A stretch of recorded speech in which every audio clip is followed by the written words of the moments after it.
Let's go. Let's rock. Jimmy Juice Podcast, man. Let's go. Figgy Fig, best in the world, that's what he do, know what I'm talking about.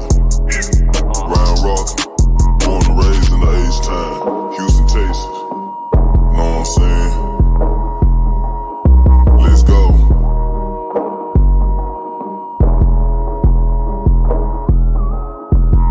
Let's go, in the jacuzzi, smoking threats, I got my feet up, cut them haters off, I told them beat it, I don't need you, spent 50 racks in cash, but it's all good, I got my visa, this rolling got them staring at me like the Mona Lisa, my ghetto, Nikeisha, I beat it like a creature, she always like my sneakers, these Jordan 5 pink aces, let's go, I'm knocking them down, baby, back in the row, he be the one, but they already know, so none of my chains go put on the show, giving up gins to my juice. Counting the beans, addicted to ends. I need to back in on whatever I do. We get it in on the daily. I get it rocking like this with the 80. We really 10 toe down on the pave. What's up? We about to see what they saying. Rockin' gym, vippin' juice. Rockin' gym, vippin' juice. Rockin' gym, vippin' juice. Rockin' gym, vippin' juice. Let's go. Gym, vippin' juice. Rockin' gym, vippin' juice. Rockin' gym, vippin' juice. Rockin' gym, vippin' juice. Go, let's go. What do you have to say to everyone if we still consider the Astros cheaters?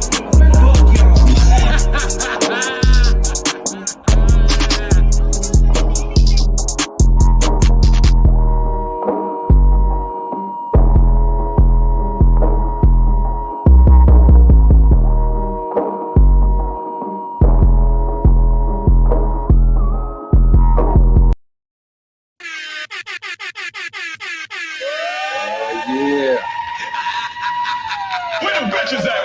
It's supposed to be titties. Where the fucking titties and the bitches? I caught a plane out to Cleveland late last evening. You sliding around playing Eminem in your car, you and your old lady? You sliding around playing Eminem in your car, you and your old lady? You what we call a tender dick nigga. Don't play Eminem just You what we call a tender dick nigga. I can't get over that, man. I really can't, man. I really can't believe he said that. I really want to see if we could get Jay Prince on one day again and ask him exactly what that means. Because I've never before or since heard anybody be called a tender dick nigga by anybody, man, until Jay Prince said it. And he said it like the whole gang calls people that. Yeah. He said like we like to call. He said, you what we call. Who is we? I don't know, man. But yeah, I don't know. We gotta have a talk with Jay Prince again one of these days. But welcome again to another exciting edition of the Gems and Juice podcast. We are back at it. Super Bowl weekend, man, it's going down. We're gonna talk about everything. We're gonna talk about all these NFL awards. We're gonna talk about the Grammys. We're talking about everything going on in pop culture, rap, hip hop, sports, et cetera, et cetera. You know how it goes, man. So yeah, let's get to it. First, personal check-in, Figgy. I saw you're having a watch party again this weekend for the game. Yeah, man, the last one of the year. So, the last one of the season, the main one, the Super Bowl, and it's gonna be at Daily Sports Club, man. Shout out to all the good folks at Dailies. And yeah, man, I'm gonna be in the building chilling. They named the board after me, so I got a Figgy Fig board. So make sure when you come through, I would say if it's like 5 of y'all, maybe order the Figgy Feast board because that thing is big. And they got chicken wings on there, fries, they got queso, pretzel, it's a whole board full of food. So yeah, man, show up on Sunday and get you a Figgy Feast board, and I think they got some free nachos. So hey, yeah, man, come on through. In these times, man, it's rare to get free food, dog. So if you get some free nachos, that's a come up. I know, show up. Yeah, I think they're gonna have a nacho bar, something like that. So okay, nice. Yeah, man, show up. Come through. Yeah, for sure, man. For sure. Y'all make sure y'all come through and get you a Figgy Feast board. Man, got his own meals now. He on the level of Sweetie and Travis Scott now, man. I know, How many radio producers y'all know got their own meal at a restaurant, man? Facts, it ain't Facts. Give me, hey, McDonald's, hit me up. Yeah. Hit me up, man. It's kind of crazy how they stopped doing that too. That was the wave for a minute. They had the Megan Thee Stallion Popeyes thing. They had the Sweetie. They had the Travis Scott. I think they had somebody else too. Didn't Was Bad it Bunny Bunny? have something? Bad Bunny, or I think it was Bad Bunny, or yeah, I think it was Bad Bunny. I get him and Jay Baldwin mixed up for some reason. Yeah. I think it was Bad Bunny had some type of meal. And they just stopped doing that kind of thing. I don't know why. Maybe it wasn't hitting the numbers Nobody was right. buying that. Yeah. Yeah. I ain't gonna Yeah. lie, the meal at Popeyes, that was all right though. It was like a sauce. It was like that sauce was pretty good, but it was like generic, regular sweet heat type of sauce. So I don't know, maybe the deal ran up, and that was it. But Apparently. Now, I think I heard McDonald's is trying to reconsider some of these prices, man, because they done jack shit up way too much. man, I heard getting a meal there is like $11. Like a regular fucking chicken sandwich meal with fries and a drink is like $11, man. Why would you pay that at McDonald's for one thing?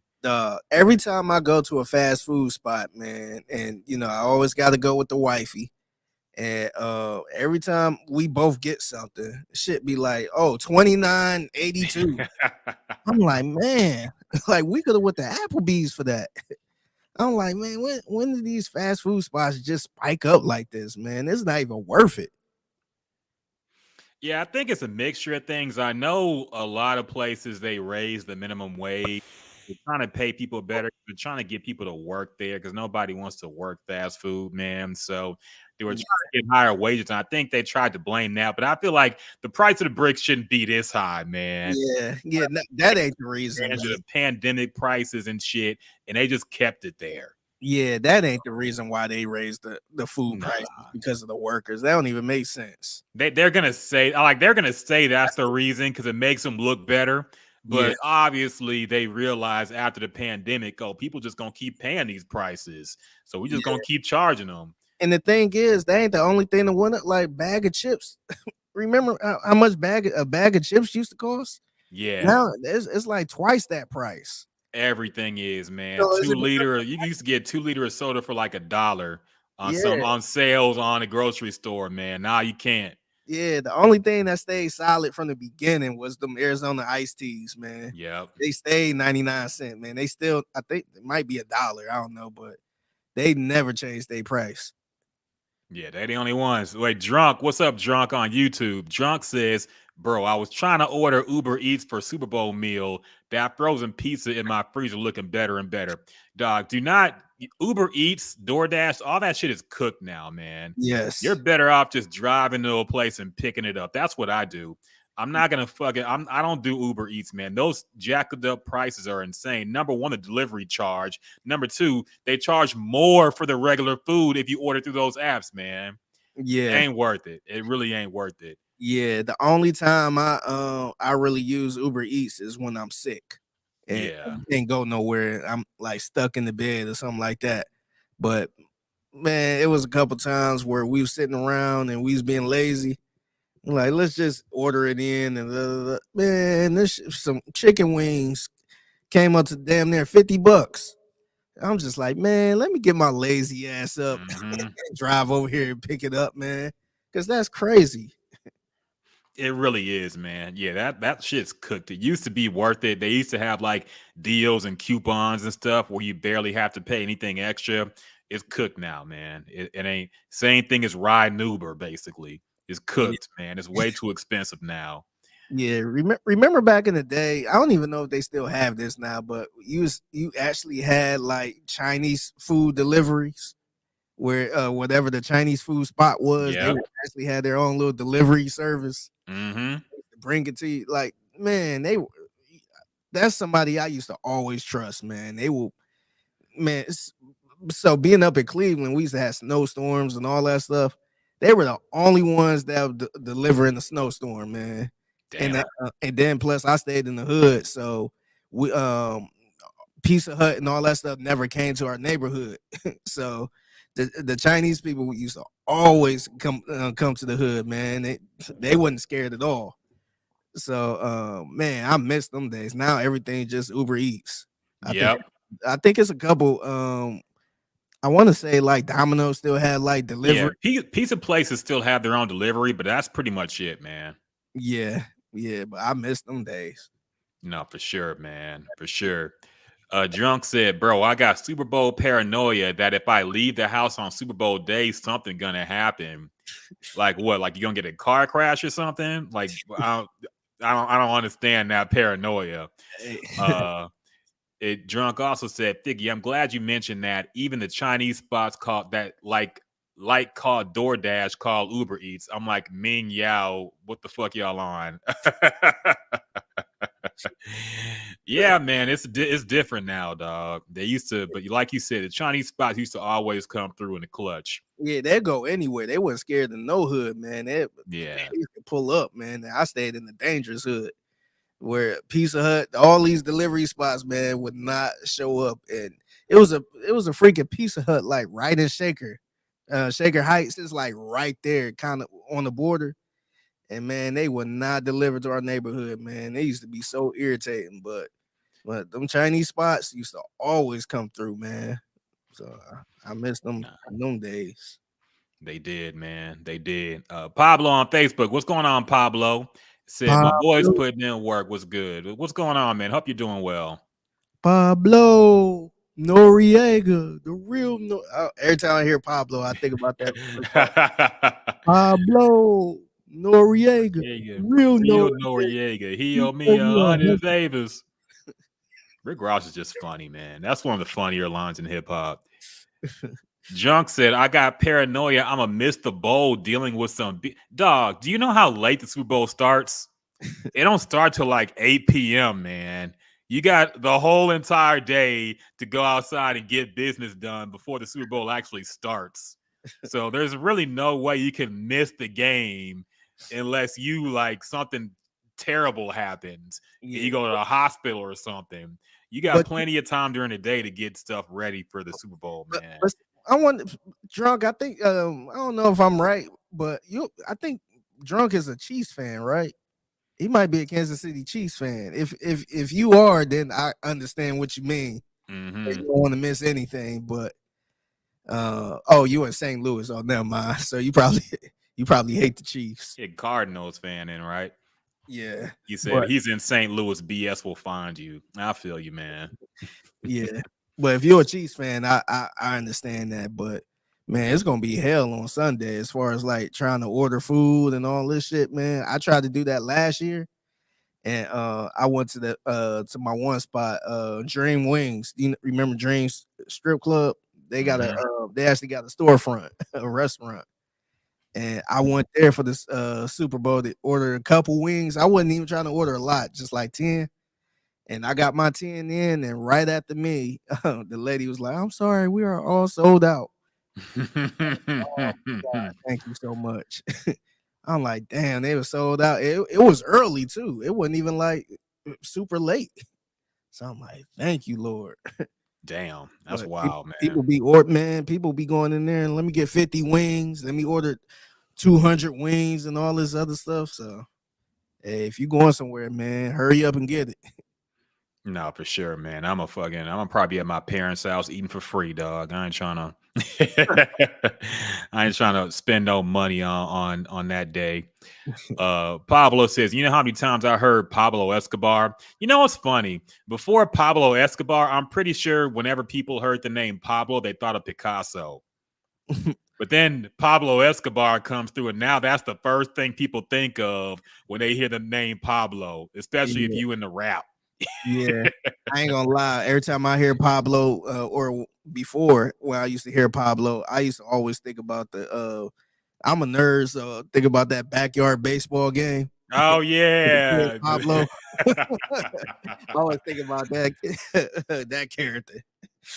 That's too funny. I Drunk. think it's Pablo Sanchez. Yeah. I never played that game, man, but I remember it. There was like a bunch of those games. There was backyard Ball, basketball, football, football, with the baseball. same characters. It was a computer game too. Yeah, That game had me in a chokehold, man. that's too funny, man. I never actually played those, but they were everywhere, though. I remember seeing them. Yeah. Drunk says, totally random, but how do y'all feel about Domino's? You know what? Hot take, maybe. I fuck with Domino's, man. I actually like their pizza. As far as chain pizza goes, I feel like it's pretty good, especially since they done changed up the recipe. The crust is good. I That- like Domino's, man. I don't that- see why they get hate. And see, that's the key, man, because they knew they was trash years ago, man.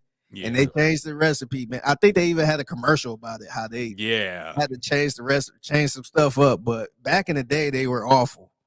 But now I think it's solid, man. I ain't about to, when somebody brings some Dominoes in, I ain't about to be like, nah. I think they solid, man. They did what a lot of places don't do, man. They changed up their recipe. They changed it up like 3 times too, man. Yeah. But I feel like they solid now, man. I'm not mad at Domino's. They're always having good deals too, man. Like they're always having like half off pizzas and all that, and easy little point system where you can get free stuff after a while. They're pretty solid as far as chain pizza goes, man. I know all these pizza snobs gonna be like, "Ugh, you eat Domino's to get the best slice. You got to go to Italian macaroni and Miconi's." You got to go to Mike Pizza for the best pie.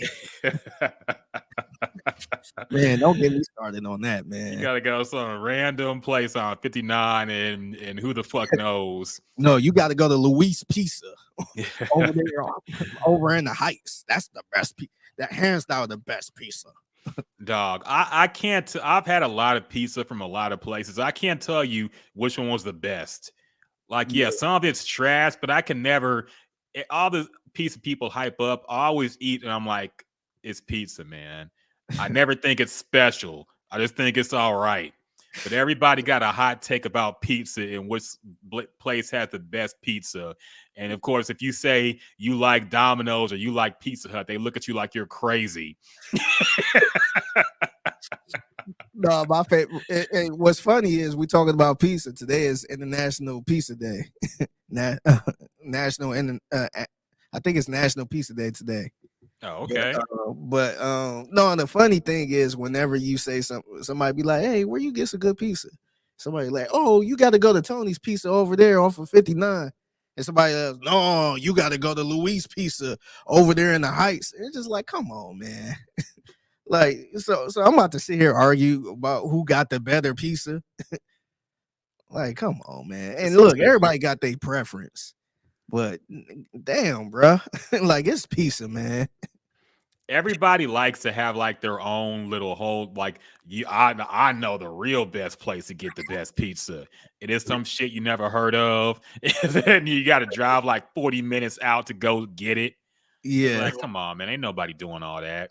Yeah, like have you ever had somebody say, "Oh, you gotta try this pizza"? You go there and you be like, "You know what? He was right. This is the best pizza." No, I've Like, never had that happen, man. This pizza actually tastes really good. This is the best pizza I ever. You're right. This is better than that other pizza. It's like, all I've right. never had that happen, man. Pizza is just pizza. It's dough and tomato paste and cheese. Okay, it's all the same ingredients. Yeah, some of the shit might be different here and there, but overall, it's the same type of thing, man. Tony Scott, what's going on, Tony? Tony says, after the bad customer service I got downtown, I don't deal with Domino's.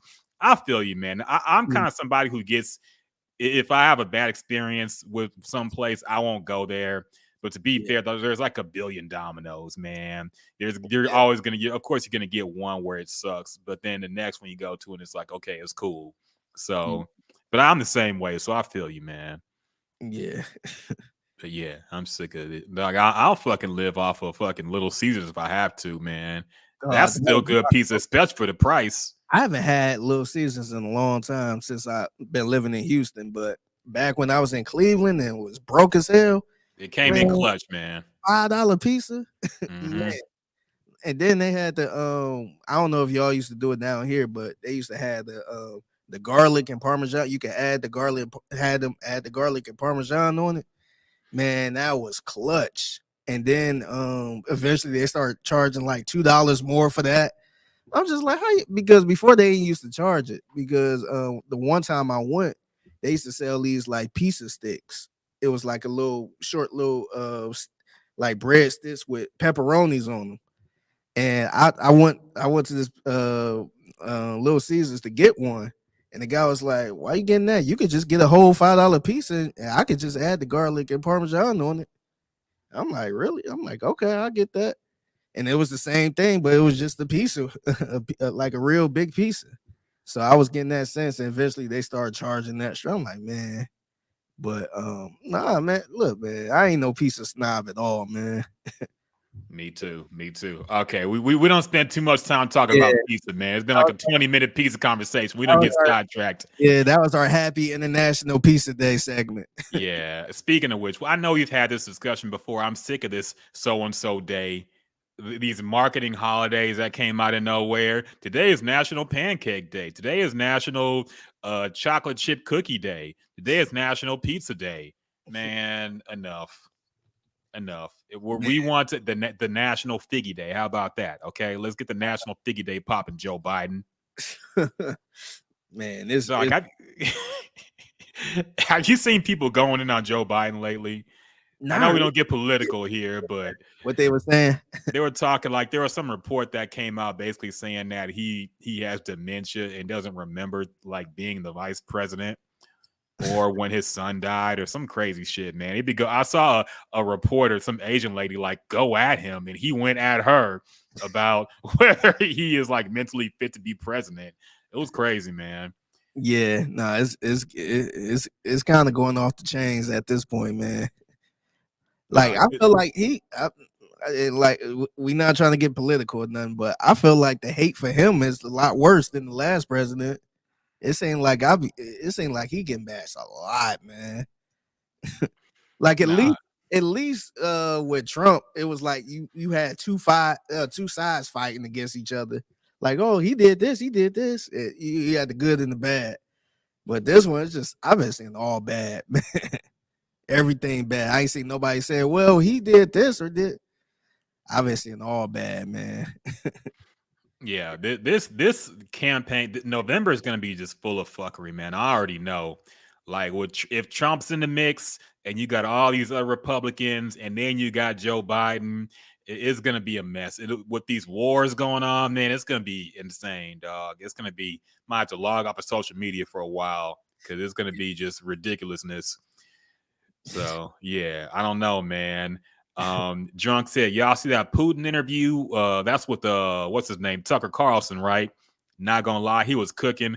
Look, man, I gotta admit, like, there are certain like foreign dictators, they're very charismatic and like interesting to listen to.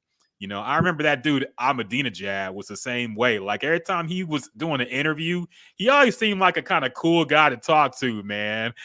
Like a lot of these foreign dictators, even though they might be evil and all this shit, like they seem like they're kind of cool to talk to, man. They seem like interesting people. Yeah, but I didn't see the whole interview, but I saw parts of it. It was interesting, man. That's all I can say. Yeah, I see Meek Mill tweet about it. Oh God, I was just like, what is he talking about? And I think he said some positive things about what's her name, Candace. What's her name, Candace?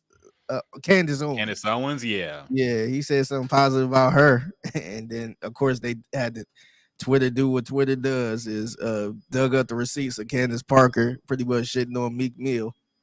Of course, but yeah. I don't know why Meek even tries to insert himself into certain things, man. I think he is he close remedial. He close to getting blocked on Twitter for me, man. Yeah, he's making no damn sense. Yeah, he's just, I don't know what's going on with him, man. What's that noise? You hear that? Yeah, the cleaning people. Oh, okay. I was wondering what the fuck sound like a fucking old techno song or something. Oh yeah, Junk said, I ain't gonna lie, I don't rock with Biden because you're not gonna throw a corpse in my face and tell me he making real decisions. Here's my conspiracy theory, man.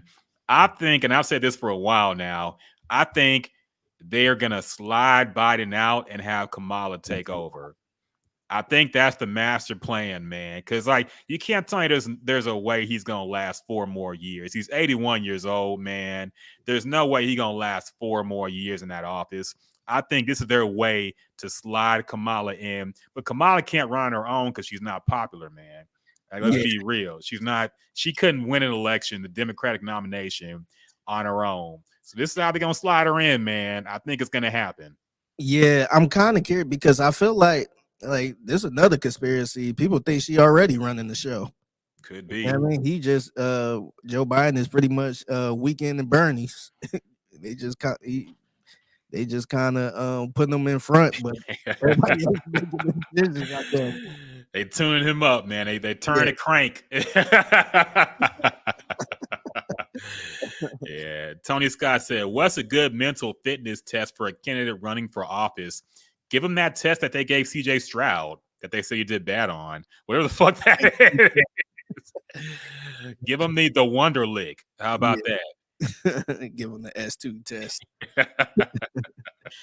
But yeah, no, I kind of agree with you on that. I think the thing is though, I wonder if because he got to last to the end of the year pretty much. So I wonder, is he gonna last to the end of the year, or they gonna make it official where she kind of slide in towards the end or something like that, and then that's her way of running? Because otherwise, if he just stay the same, they gonna have to they got to, I don't know what they gonna do, but they got to make sure he win again. Yeah. And then maybe he step down or something like that for health reasons, and she take over then. Because that's the only way she gonna win anything, in my opinion. Yeah. She got to lean on him, and they got to do some magic to win, win some people back over. Yeah, I don't know what the plan is, man, but we'll see. We'll see. It's gonna be an interesting next few months if you're into that political type stuff. So, Junk said he got to go to at least. He got to last to at least he win the election because Kamala can't win on her. Yeah, I agree, man. I don't think Kamala's very popular. He said this getting spooky. Yeah, I don't know, man. We'll see. But anyway, we're not a political podcast. We got to get back to the stuff that we know and love. Real quick. All of the other national days today is National Cut the Cord Day. I mentioned National Cut the Cord Day. What does that mean? It's supposed to be off of. So, what does cut the cord mean? How can you cut the cord in today's society? Yeah, I have no idea. But National Pizza Day, National Bagel and Lox Day. I don't know what the hell that is. And then National what? National Bagel and Lox Day. I know what a bagel is. I don't know what a lock is. That must be some British shit. Yeah, I don't recognize it. Yeah, I think so. And then National Toothache Day. National Toothache Day? Why would you want to celebrate that? Is that some kind of dentist fucking? Why not name it like National Dental National Toothache Day? Man. Okay. I don't know, but we can move. I just want to throw that out there. All the different random shit. Weird ass dentist, man, trying to slide in here. TJ, what's up, TJ on X? Says Biden is not even functional, man. Don't men his age retire and enjoy the grandkids. Yeah, really, man. Honestly, like I can't imagine at 81 wanting to do what he does, man. Every day being the president. Dog, I would just want to lay my ass at home and just enjoy the last few years I got left, chilling, watching whatever, playing, being with family. Just I can't imagine. Look how many years it took off Obama's life, man. You see him at the beginning and the end of his terms. He looked like he aged 20 years damn near. Yep. So imagine what it's doing to Biden, man, having to do all this stuff day in and day out at his age. I can't imagine wanting to do it. It's funny. Shout out to John McClain, the journalist who used to work for the Houston Chronicle. He mentioned it. It's funny. He brung it up on the air. I don't know what made him say this, but we was talking about like older coaches Mhm. And you know, sometimes we get to the thing where it's like, oh, he's too old to coach, or why don't he retire? All this other stuff. And he was like, well, Joe Biden, 81, and or whatever age he was, he can run the country. Why can't somebody that's 60 something years old can coach a team? And I thought about, I was like, damn, that kind of makes sense, man. Like, do you want somebody that old doing anything like that? Like, what do you want somebody that old doing in general, man? Nah, I mean it's crazy when you think about it. Like all the people making the important decisions in our country are like very old, man. And it's like you think of your own parents and people you know in your life when they get that age, you don't listen to them. Yeah, Like they be on some nonsense, man. You're like, okay, Granny, sit down. And now these people are the ones like making all the important decisions in our lives. they telling the whole country to go to war. Yep. Yeah, man. That's Sometimes you got to step in when your grandma trying to tell you to buy this or buy that. Sometimes you got to step in and be like, nah, grandma, we not doing that. mhm. Like, we don't need no more food. We good. So You now get you got an 81-year-old telling a whole military what to do.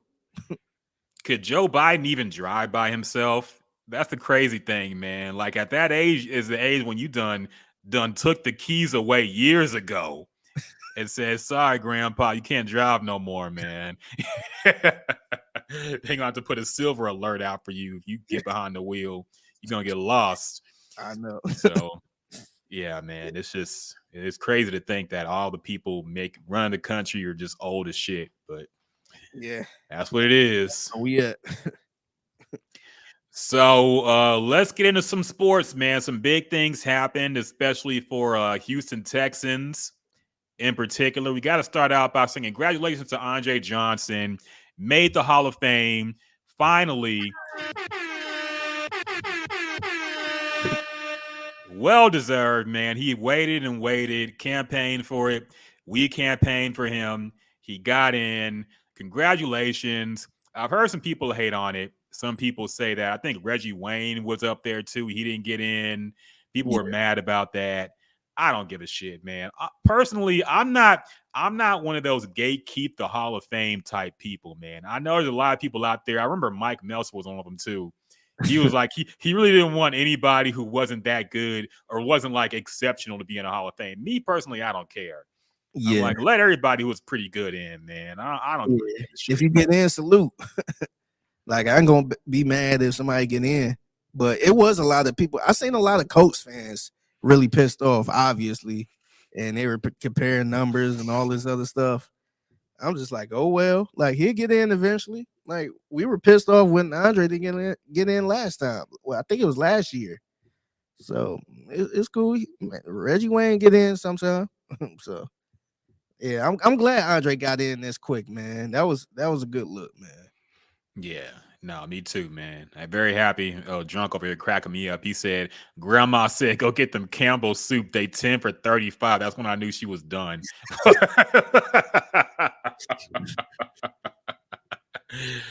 for 35 is crazy, man. It really is, man. I don't know. TJ says, Greater Texan, Andre Johnson or Watt so far? Man, I want to say Andre, but honestly, in terms of, it's hard to not say JJ. Like going off of stats and how dominant he was. Like for several years, he was the best defensive player in the league. Could you say Andre Johnson at any point was definitely the best wide receiver in the game? He was top 2, top 3, maybe. But can you ever say he was the best in the entire league? I don't know, man. Yeah, I'm gonna say JJ Watt, as far as on the field, was the better player because he gonna be a first ballot Hall of Fame. He gonna get in so as soon as it's time. So as far as that, but I guess just talking to people around Houston, man, I feel like people.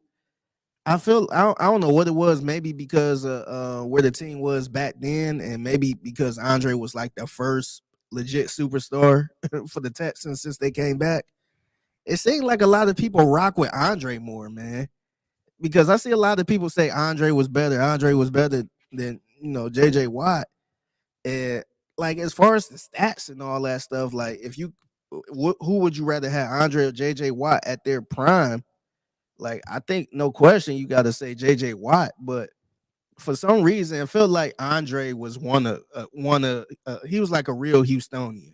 Yeah. Like he was here, he never left. He stayed as long as he could. Even after his career, he just like hung around Houston all the time. He was always at NRG. He's part of the organization. And JJ Watt, it seemed like JJ Watt is bigger than that, where he's on CBS. Um, it seemed like he's out of town a lot. He don't really be hanging around NRG that much. He'll pop up once in a while, but I don't know. I feel like the people connect more with Andre Johnson more than JJ Watt, which is wild because Do you think so? Really? I think I actually realized that today because I thought it was JJ Watt no matter what, because people bring up the Hurricane Harvey and all that stuff. But after today, it seemed like maybe people drinking the Kool-Aid right now because he got in the Hall of Fame. But a lot of people, always bring up like, Andre was the man. They like stand they like stand up for Andre a little more than JJ Watt for some reason. And I'm kind of guessing. Maybe because Andre is always around and everybody got a picture with Andre at some point. He be in the club, he be in a restaurant, and it seemed like he's available all the time, like he never left. And JJ Watt actually left, actually wanted to leave like the last 2 years of his career, but like I don't know what it is. Maybe people drinking the Kool-Aid right now because he got in the Hall of Fame. Well, Andre did get traded, but it wasn't the same thing. He didn't. I don't think he wanted to go, but yeah, I don't know if I could confidently say that. I think, like you said, it could be the Kool-Aid, man, but I can't say Andre Johnson is a more popular Texan than JJ Watt. I got to bring race into it, man. Okay, let's be real. They gonna rock with JJ more, man. So, like, look, man, I just don't know if I could say confidently he's more popular. But and plus the fact that JJ Watt, you still see him around doing a lot of stuff. I know he's on Pat McAfee show. I see him on CBS doing some stuff with the commentary team and stuff. So he's more active and around. You see him more. Andre more in the cut, But yeah, I always saw him as the premier face of the Texans, man. When I think of Texans, I think of Andre Johnson, Yeah. But that's just me. Some people will think of JJ Watt and what all he did. So I don't know. I can't call it. But I think especially now, since it's also the fact that we feel like we had to fight for him to get this Hall of Fame thing, and we had to keep proving, hey, he deserved it, this and that. I think that's part of what's giving the boost right now, too. Yeah, no, I agree. And like I feel like Andre is a full-blown Houstonian, man. Because I think he's from I think he's from Florida, right? I think he went to Miami, but I felt like he never went back, man. I feel like he stayed in Houston the whole time, man. Yeah. We like to forget the what did he go to, the Titans? Titans and the Colts. Yeah, Titans and the Colts. Yeah, we like to forget that. Yeah. Like that didn't happen. That's like Michael Jordan on the Wizards, man. Didn't happen. Okay. Yeah, So Drunk and TJ saying the same thing. They said that Andre did what he did with the revolving door of quarterbacks. He had Matt Schaub, who definitely isn't in the Hall of Fame, man. So I get that, but also people made this point too. You have to judge it based on what happened, not what if.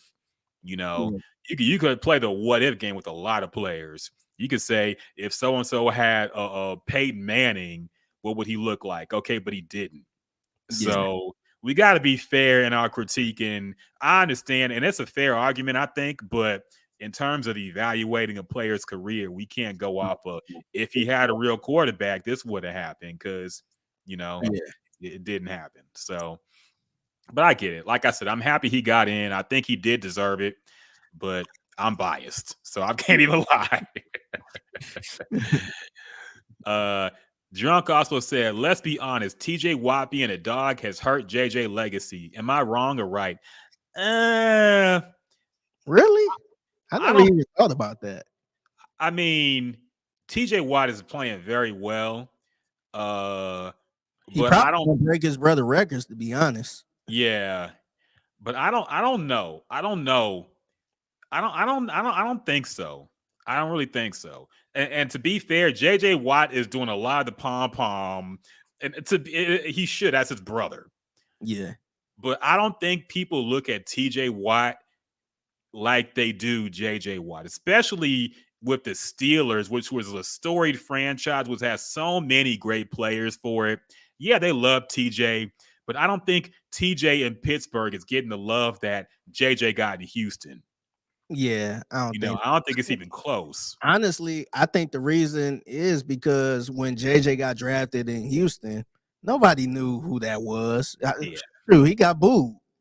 And yeah, you see, he probably should have won the MVP, to be honest. But like 3-time defensive player of the year and all that stuff, like we ain't got to run down the resume. But by this time, when TJ get drafted, they was kind of I don't want to say they was expecting another JJ Watt, but they was kind of familiar with the last name. So I don't know if people were like super expected of another JJ Watt type of deal, and they actually got another JJ Watt. Pretty much might be a little better, to be honest. Yeah. But yeah, man, I never even thought about it like that.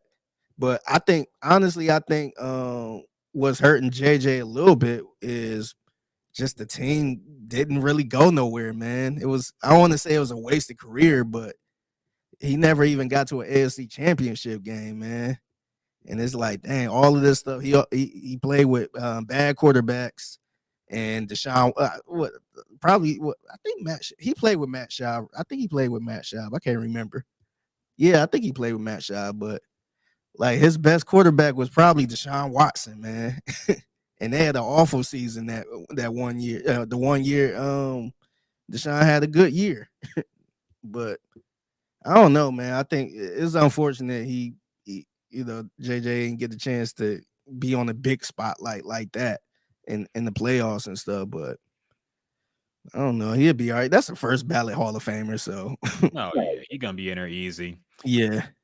TJ also mentions that Andre was the first to call out Jack Easterby. Yeah, I still can't believe that happened, man. That Twitter, I remember the day he posted that. I thought he got hacked. I think a lot of people thought he got hacked. Yeah. It was so out of character for him to call somebody out like that publicly. It was almost as shocking as seeing him beat up what's his name?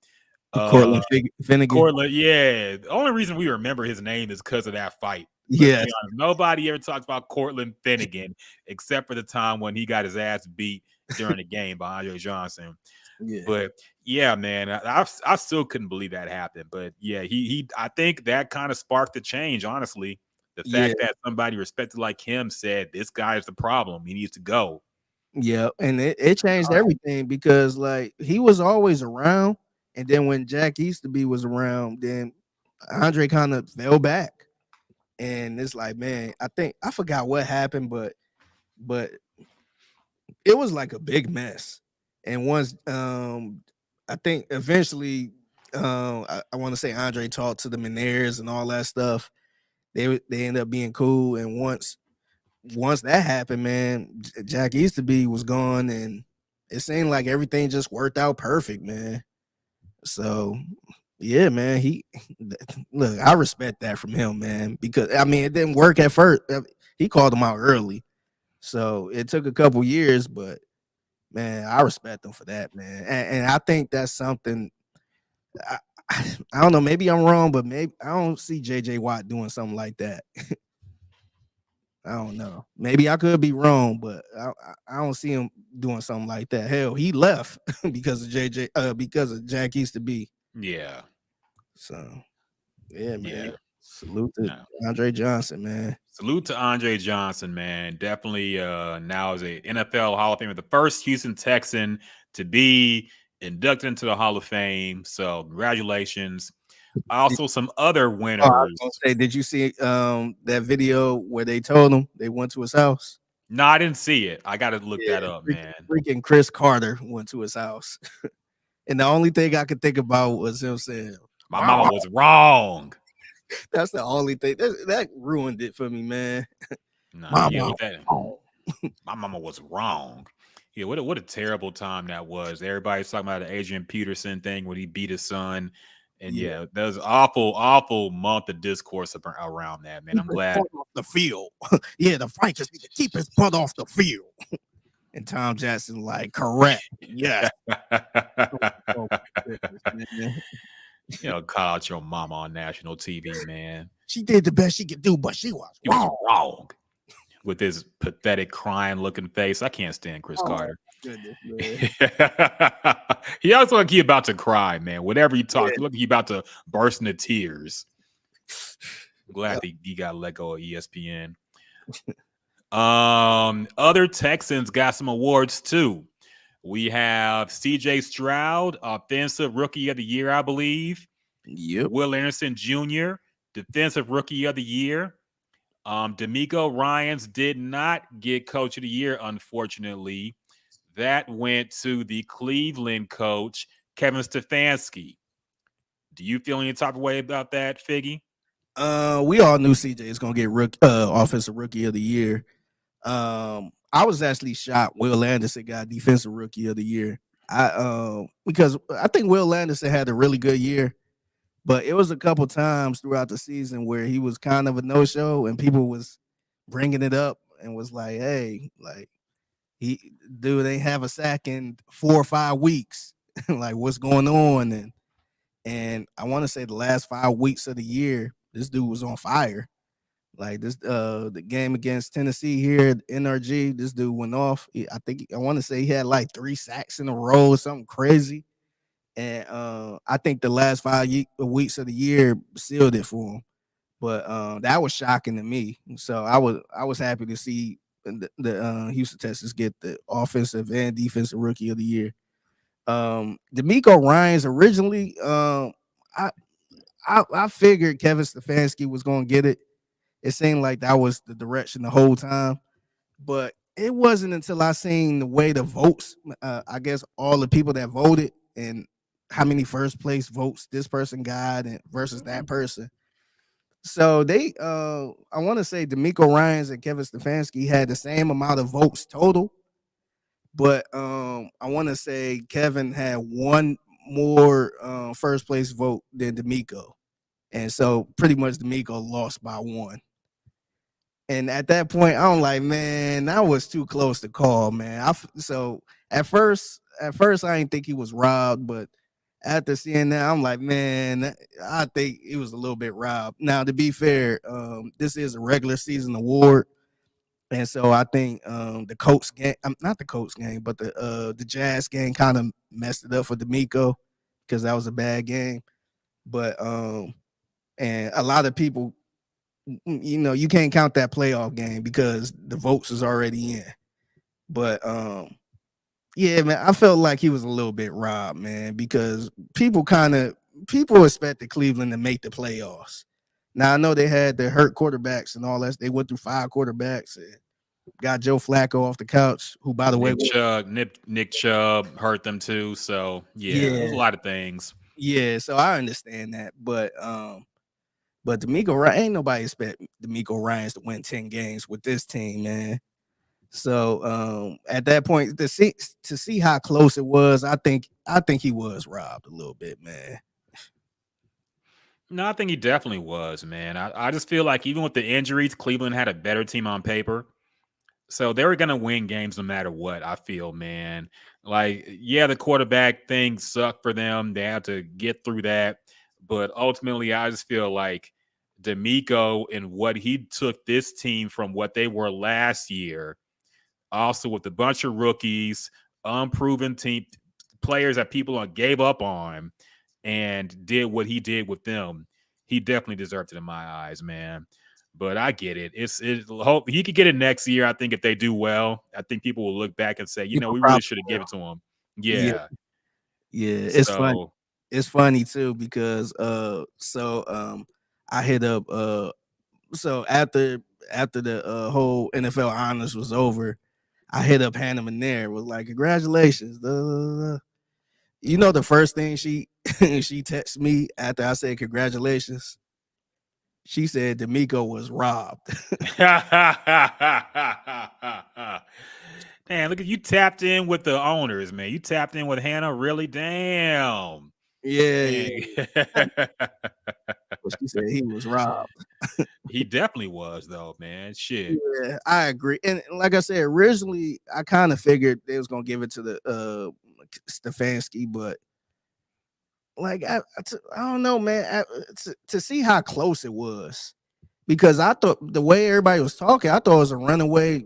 Mhm. I thought it was a runaway that Kevin was gonna get it, but to see how close it was, I'm like, man, that's come on, man.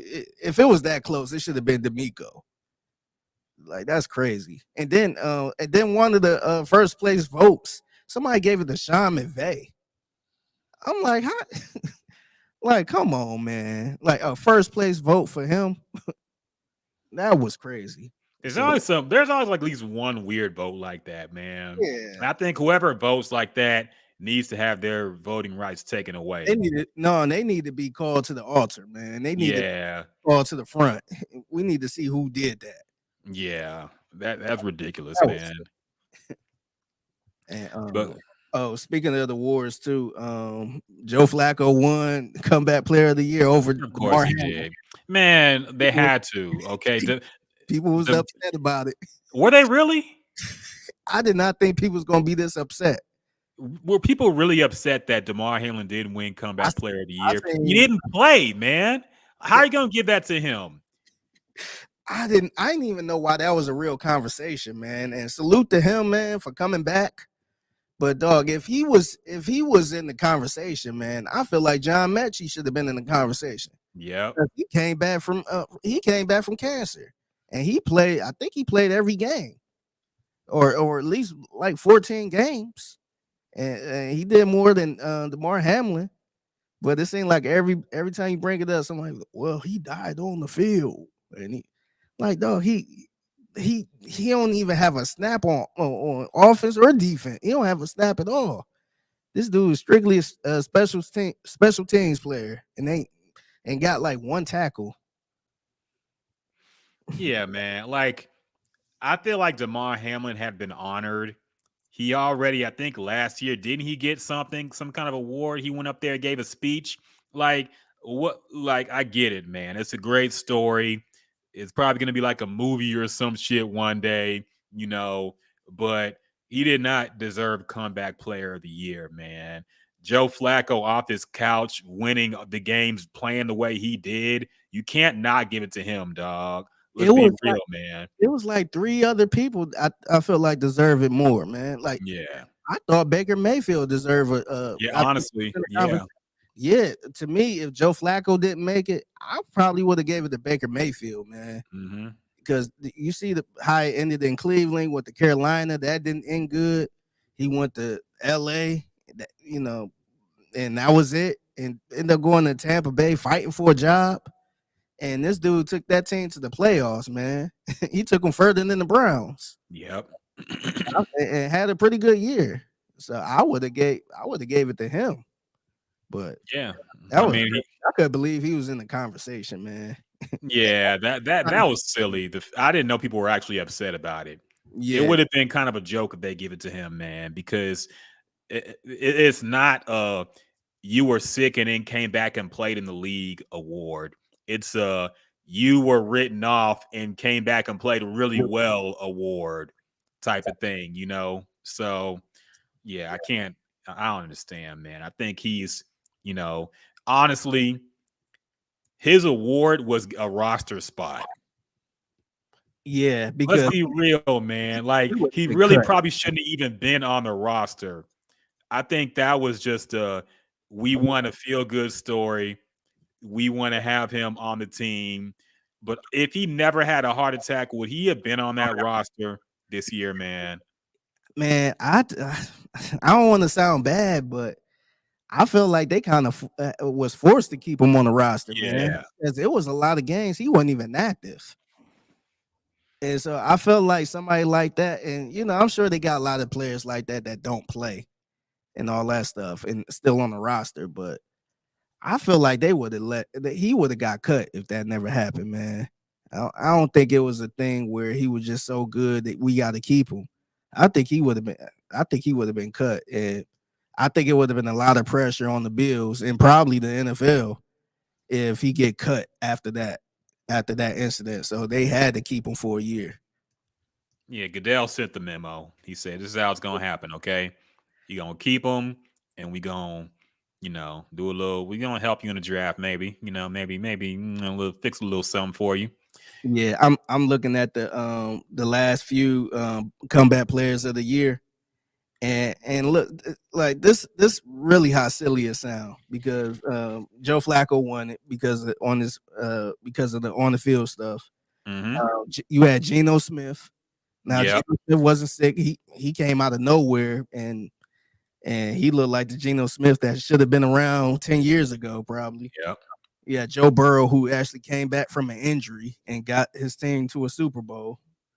Alex Smith, who had that horrible injury, but he actually came back on the field and played. Like he actually played. I don't know if he got the team to the Super Bowl, but yeah, you had Ryan Tannehill, Andrew Luck. The only person that came back from like a sickness was Eric Berry. You remember Eric Berry? Mhm. I think he had like cancer, but that dude came back and was kind of balling out. But Damar Hamlin he had like 2 tackles for the whole year. So I just didn't get that. I think he deserved another award, maybe some type of special award for, but not comeback player of the year, man. He deserved a died on the field and came back award. Like Purple I'm sure at this point, even he's tired of that kind of thing, man. I'm sure he just wants to get on with his life and not be reminded of that every single second of the day. So, yeah, man, I don't know. I'm surprised people are actually upset about that. That just seemed like an obvious thing that he was not going to get that award. But whatever. that was the right call by the NFL. That was the right call getting Joe Flacco as the comeback player of the game. Emmer Baker, like you said, deserved it. So yeah, I can't get mad at it. Yeah. All right. So without further ado, we got to talk about the Grammys, man. Now, I think we forgot. We usually do a yearly tradition of picking who's going to win the Grammys. We didn't do that this year. I guess we either forgot or didn't give a shit. Yeah, I think we ain't. We didn't do that this year. Wait, did we or did we not? I can't remember now. But I don't think we did. Yeah, let me check the run because we would have wrote it down if we did. Yeah, we would have wrote it down. So we didn't do it this year. Yeah. But let's talk about the winners, man, because you said number one. Okay, actually, we'll start with your thoughts because you said you actually watched the entire show. I did not watch a second of it except for clips on Twitter. So what were your thoughts about the Grammys this year, man? The whole show and presentation and whatnot. I thought the Grammys was cool, man. It wasn't too bad. Look, I was going into it just to kind of see how it kicked off and all that stuff. But I ended up sticking around watching the whole damn thing. So it was cool. I forgot who kicked the show off, but that kind of shows you how not memorable it was. So it was some pop star or something, but I ain't gonna lie, man. For some reason this artist kept popping up on social media as far as like her old videos and stuff. But Tracy Chapman made an appearance at the Oh yeah, I saw. Yeah, her and who was the guy? Luke Combs. Yeah, the guy who covered Fast Car. Yeah, it was a good performance too. No, it was a really good. That was probably the performance of the night, to be honest. And side note, man. So I've been hearing that song "Fast Cars" for years, and still to this day, that the Tracy Chapman version comes on the radio. I did not know that song was out in like 87 or 1985. Yeah, it's old, man. Yeah. That song, that's probably the most timeless song in history, man. that song came. It sounded like it came out yesterday, man. It sounded like a new song. Like it don't sound old or dated or anything like that. And I just for some reason I just dug into to see what Tracy Chapman was all about because my dad used to listen to her when I was a kid, but I wasn't trying to listen to no Tracy Chapman. But I'm like, let me see when this song came out. I just knew it came out like in the 90s, like the late 90s. That song was out before I was born, man. I couldn't believe it. I'm like, damn, that song is really timeless because it still come on. But yeah, man, that song from Cleveland, by the way. I did not know that either. I didn't know she was from Cleveland, but I didn't know that either. But yeah, that was a good performance. It was good seeing her, man. The gray locks and all that stuff. She still sound the same, man. So I do think it's funny, sidebar, that whenever Generation Z like finds out something, they act like nobody else knew or talked about it before. Because they did this thing with Tracy Chapman. Like they basically made these videos where they just read off her Wikipedia page and act like, oh, she was black, she was underground, nobody knew about her. This dog, you know how popular that fucking song was, man. She had, I want to say like the #1 album and #1 song when it came out. She was very popular for that album, man. And if she wasn't, the fact that she didn't get more after that, it was because she didn't want it. But we knew these things, man. She did interviews. We knew about Tracy Chapman. She wasn't some underground artist that you just figured out because you fucking never heard of her because you 22 years old. This gets on my nerves, man. Whenever they act like, oh, they uncovered something. Nah, man, we talked about this back in the day. There were many discussions about Tracy Chapman. She was very popular. And I remember my dad had one of her albums. I think it's an album called New Beginnings or something like that. Mm-hmm. And I remember him having that album. And I'm just like, man, I don't know. Nobody want to listen to this. Like, you know how you younger and you want to listen to straight up rap music. You don't want to listen to no R&B, no nothing. Mm-hmm. Straight up hardcore hip hop. I was in that mode. I was just like, man, Tracy Chapman. But now as I'm older, I'm like, let me throw some Tracy Chapman. Man. Like I got to a point, man. I can't listen to nothing with no heavy bass. Well, I was just like, man, it's too much cussing. I'm getting old and washed. But yeah, I feel you. But yeah, Tracy, yeah, man. Like everybody knew about, or we knew about Tracy Chapman. I just ain't really know the details of her being from Cleveland and that song, that popular song that still play. And TJ just said it on the chat. 96.5 play the shit like it's brand new. They do. Yeah. And that's the TikTok effect, man. When something happens on TikTok and nobody heard of it before, it blows up and suddenly that old song is playing on the radio again, man. Yeah, so that's one good thing about it. That's the same thing with like TV shows when they play an old song, because remember that Addams Family series, that Wednesday series on Netflix? They played an old ass Lady Gaga song from her first album. Yeah. And that song just blew up again and it started playing it on the radio again. And that running up that hill, what was that off of what was it, Stranger Things, maybe? I can't remember. I think it was Stranger Things played that Running Up That Hill song, and that was like the #1 song in the country at one point. That song was awful back then. Nobody played that song back then. Like I was talking to somebody who was around during that time. They're like, man, nobody played that song. And that song became popular from that show. I know we're way getting off sidebar, but it's funny because there's a lot of songs like that, man. Like, for example, the Eddie Murphy Party All the Time song. I think that's a great song, man. It's a great song. I love it. It's a really good song, man. But I talked to my parents. They're like, we hate that song. We thought it was a joke. Nobody liked that song back then. Everybody thought, like, why is Eddie Murphy trying to sing? Everybody thought it was a joke. Nobody liked it back in the 80s, man. But now I listen to that shit. I'm like, this shit's hard. Yeah, you had producing that song, Rick James. Yeah, so and the thing is, because I understand how people thought it was a joke, because I think we thought this. I don't know if you did, but I thought the same thing when Jamie Foxx released the album. Yeah, I thought it was gonna be an album full of jokes and all that stuff, not serious. And that was actually a classic album now. But yeah, man. I think Eddie Murphy had like a bet with Richard Pryor or something that he couldn't if he lose or a bet that he couldn't make a song or something like that. So he got Rick James to write and produce a song for him. So I think that's how it was. So he was definitely taking that song serious. He wasn't trying to, you know, do delirious and nothing with it. But that song was hard, man. I don't It understand is, why people man. don't like it. It stays on the playlist, but people just thought it was corny back then. I'm like, yeah. Yeah. But anyway, I digress. Go back to your review of the Grammys, man. Yeah, so that was a good performance by Tracy Chapman. Some other good performances that I really enjoyed was Miley Cyrus, man. Miley actually performed. We could probably go through these who won what later on, but she actually won record of the year. And then I want to say later on that night she performed and she did pretty good. She paid a little homage to Tina Turner. She didn't go too crazy, but you could tell she was paying respect to Tina Turner with the dress and the movement and all that.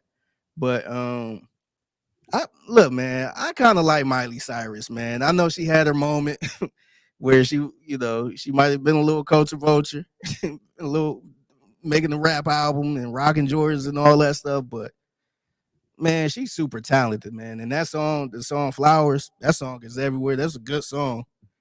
And she was good, man. That was a good performance. I enjoyed that performance. Yeah. I'm trying to think of some other performances that happened. I wasn't a fan of SZA performance, man.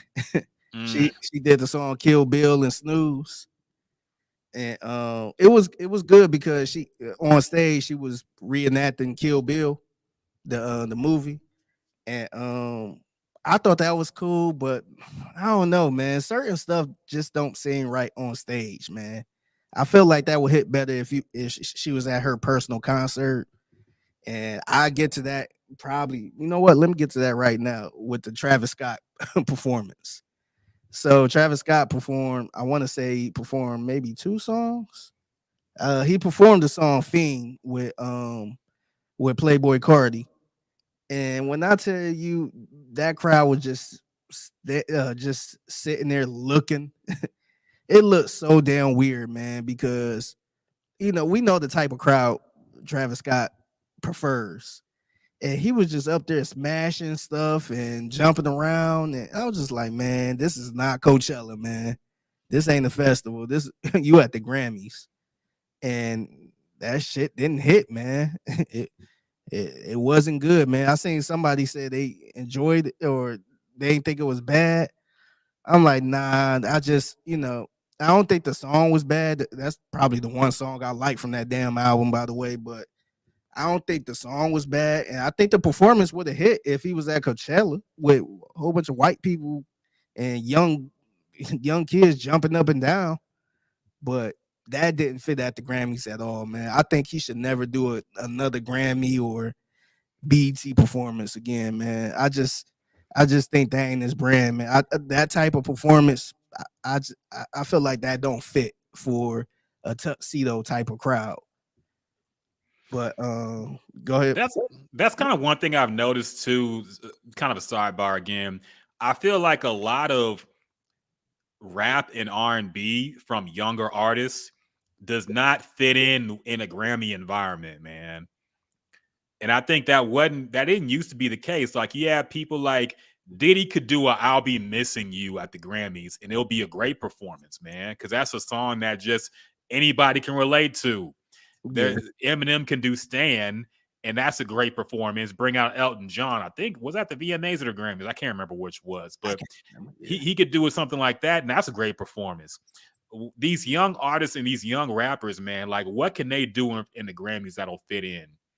Yeah. I don't count Kendrick and Drake as young artists anymore. I'm talking like the new generation. What can they do at the Grammys? Really nothing, man. All their shit is like party songs. I can't imagine Lil Uzi he's not really up there even anymore, man. But Yeah. The music is just not suitable for formal events anymore. Yeah. And they just don't fit in, man. Like the Playboy Cardi look weird up there, man. Because usually like when you go to a festival, first of all, I think he had a mask on. It's just Yeah. like, man, like Him and Kanye need to cut that shit out, man. it- Enough with the he fucking man. You ain't NF Doom, all right? yeah, and keep that shit on the festivals, man. Like the festivals, people come in there to see you. So I get that part. But dog, you on the Grammys, man. You can't just go up there like you doing a festival, man. This ain't Astro World, man. Like you actually gotta perform, man. And to me, that was probably the worst performance of the night for me, man. But like I respect SZA's performance more because at least she had she was actually on stage doing some stuff. But that just jumping up and down and smashing stuff, it's just like, man, that's like this ain't that crowd, man. And they were looking like, what the hell is going on here? But yeah, I think that's pretty much it for the grant. That was main things that stuck out to me, man. Um, yeah, that was the main thing that really stuck out. Trevor Noah did okay too as a host. It was cool. Yeah, it was also it was good to see Celine Dion, man. I couldn't believe that was her because she, we heard about her condition where she had some type of condition where I forgot what it was, but she pretty much had to stop performing. And when I seen her walk up there, I'm like, is that really her? Like I couldn't believe it. So she actually looked good up there. People were upset. I saw on Twitter that Taylor Swift just took the award from her and didn't really acknowledge her, which I Yeah, thought was pretty funny. I thought that was hilarious. It was kind of cutting up the whole night too. Like when she won, she like chest bump. I don't know if it's her brother or some guy. She was doing all this stuff and giving them a nookie and all this other stuff. I'm like, why is she over here trying to be a bro? Like, what is she doing? It's But that Travis Kelce energy, man. yeah, Hang around that fool too long. yeah, nah, but yeah, no, that was hilarious. How she just took it from her like, well, like I passed you up, bitch. Give me my shit. Really though. Yeah, but that was pretty much the gist of it. And yeah, yeah, man, it was good, man. Just Jenny P. Mad Wine Chemist on YouTube said, "Good evening, fam. What's going on, girl? Hope you're doing What up? well." HR TJ says, "SZA sounds better on my radio." Yeah, she's not really a good live performer, man. We talked about this on the podcast plenty of times. She just can't really sing live. But yeah, I mean, shout out to her for even getting on the stage and doing a damn Yeah. thing. So I ain't hating. I want to say she won like 3 Grammys too. So Yeah, it was a good night. for her. HRW says Taylor also didn't thank God. Let's be real, a lot of people don't, okay? We know what goes on in these industries, man, all right? A lot of people don't thank God. Didn't I think somebody tallied up like how many people thanked Harvey Weinstein at the Grammys, and it was more people than people that thank God. Really? Oh, I Yeah. know that. Harvey Weinstein was thanked more than God in people's acceptance speeches at the Oscars. That's So, nasty, look, man. nasty word, man. Yeah. So, yeah, there's not. I don't know. I think I still think there's some occult stuff going on in the entertainment business, but that's a whole nother discussion, man. That's not for here and now. Yeah, And HRW also says, surprise Lizzo low key showed up. Why would she not? I She's did too. invited. Yeah, well, she still got them allegations against Does anybody still remember that? That was so long ago at this point. the accusers, the one brung it up. Oh, really? They say they was disappointed in the Grammys for allowing Lizzo to, I guess, come out and give an award out. Speaking of which, because we saw Jay-Z got like a diversity award. He got a Dr. Dre something award at the Grammys. Yeah. And I saw D Barnes brought it up that why are you guys naming an award after an abuser? Yeah. Uh, Hey, because so Dr. Dre is the first person to get that award, by the way. Mhm. That's his award, and he was the first person to get that award. I think he got it last year. I'm surprised ain't nobody bring it up last year. yeah. I thought that was a little strange. Like, I'm not the person that's like, oh, why are we doing this after abusers? I'm not that person. I don't care that much, but I was surprised they even let it ride like that, man. I was surprised when he got it, nobody said nothing because he had the whole speech and everything. So I was just like, damn, I guess nobody cared now. Yeah, that's crazy because he had the whole mini series about him too. Like they was really trying to get him out the paint, and Yeah, it just didn't take. yeah, But if it had been anybody else, I feel like they would have got them out of there. But for him, it just didn't work. you're a little too powerful, man. Apparently, man, apparently he has the right connections and knows the right people because anybody else, I feel like it would have been a controversy, but nobody said anything about this. So I don't know, man. Very I guess some people got the power in the industry. Yeah, So what did you think about Jay-Z's speech? He called out how Beyonce never won album of the year. He said some stuff. He's never been a big fan of the Grammys after certain snubs. I think 444 went like 0 for 8 at the Grammys. It didn't win a single one. So he's kind of had some beef with the industry, with the people behind it. But he did give a kind of awkward speech about things. What do you think about his speech, man? yeah. I thought first of all, I thought it was kind of crazy that he was getting that award, knowing how vocal he was about the Grammys and Mm-hmm. all that stuff. Because they were talking about like, oh, Jay-Z will be at the Grammys, receive award. He's like, really? Like this dude, it seemed like they had it in for the Grammys for a long time. And then he got up there and I felt like he was like brutally honest. The thing is about Jay-Z is so smart where he was brutally honest about the stuff he was saying, but he was still corporate. Yeah. He was still because he was saying all this stuff like, hey, like I think it was people that shouldn't even been nominated. Everybody like, oh, but he was like, yeah, but the Grammys tried to get it right, and It's still a great honor, and everybody should be proud to be here. Yeah. He yeah, so butters it up a little bit. yeah, he was pretty much saying like it's wrong. He pretty much called them out for Beyonce not getting. He pretty much said how she had the most Grammys in history and not have an album of the year, and can't get an album of the year, something like that.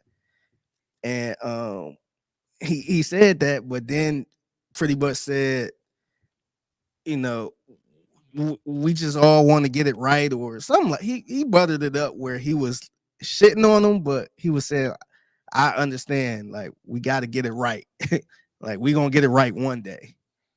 And I was just like, I thought it was a cool speech coming from him because I was shocked he got up there to make a speech. But another side note too, Blue Ivy is about tall as him. Yeah, she's Oh, grown how now. old is she, man? That is crazy. How old I is s- Blue Ivy now? yeah, Teens. dude, she is. I couldn't. I'm like, man, I remember you was a baby. Mm-hmm. It seemed like she just grew up overnight. But She's only 12. That's dude, older man, than that. she is fucking Damn. tall. Man. I know she probably had on heels, I but mean, Jay-Z is tall too. that's what I'm saying. So It was yeah. like looking eye to eye. I know her heels couldn't have been that tall, Mm-hmm. but 12 years old, that's crazy. And she looked just like her mother too. Yeah. Um, but yeah, I thought I thought Jay-Z kind of made it a little awkward for people there. But yeah, man, it was cool. Honestly, I felt no type of way of him getting that award. I don't know if it's because I don't really care for the award or it's not that big of a deal, but I felt no type of way for him getting that award. Some people might get some type of lifetime achievement award. It's like, oh, Stevie Wonder, yeah, he deserved that, man.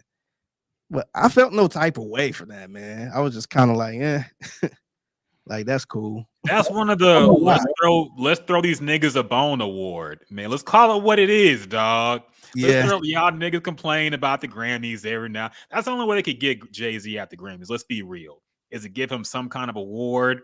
So like, yeah, let's throw him a bone. Dr. Dre, throw him a bone.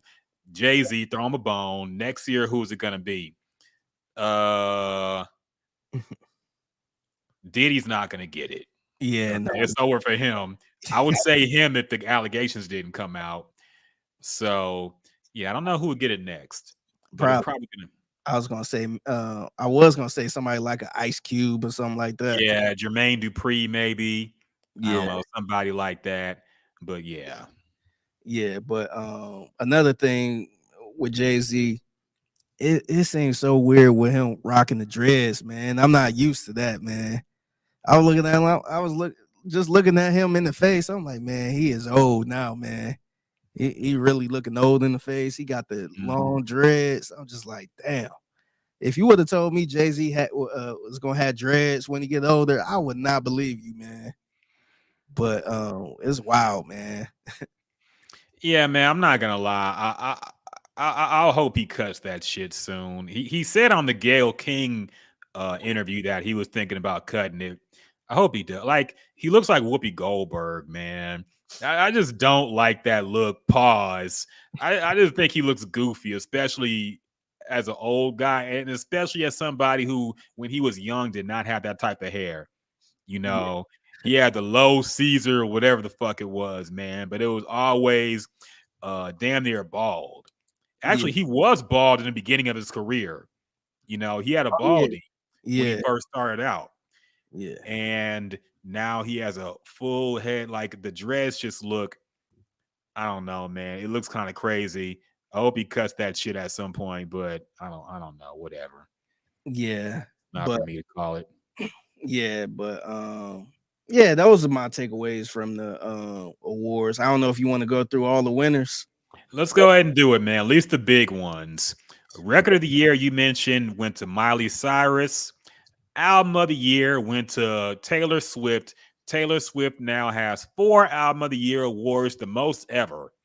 What do you Yeah. think about that? I'm actually happy for her, man. I think that's a dope accomplishment. I'm not hating on it at all. But the one thing I do hate about this is all the people that's like, see, she got the most, so she's the best. And it's like, man, like, no, this ain't sports where you win 4 MVPs, so now you in the front seat of the best player or anything like that. Like, man, I know it's hard to get the album of the year clearly, but like we don't look at Grammys to determine who's the best. That's just never how we looked at music, man. We said this on the podcast a bunch of times, how we look at impact, man. We look at the quality of the music, was still being played. We look at the impact, and I'm sorry, man. I just can't put her up there with Mike just yet, man. I know we could look at the Grammys and the streaming numbers and all that stuff, and she's doing really good, man. I think she's the best artist out right now. Like I think she's right now she's better than Beyonce. I know that's gonna piss some people off, but right now she is number one. Beyonce is probably number two. But I just don't understand the whole she right there with Mike. I just don't get it, man, because when you look at somebody like a Michael Jackson, this dude got so many moments where people even before I was even born, this dude had moments you could point to and be like, yeah, I remember where I was when that Thriller album came out, or I remember when I first seen that Thriller video and I wanted that red jacket. And I remember when I first seen Michael Jackson do the moonwalk. I couldn't believe it. I remember Michael Jackson at the Super Bowl. I remember it's so many moments you could bring up with that still live on today. And it seemed like the people that's making the argument that she's in the same sentence as Michael Jackson can't even name like 3 songs from her. Mhm. They just pointing at the Grammys and saying, "Oh yeah, well she got Shake It Off," and it's just like, man, like come on, we got to be honest, man. Like, what's something she did where she had the whole world in the chokehold like that?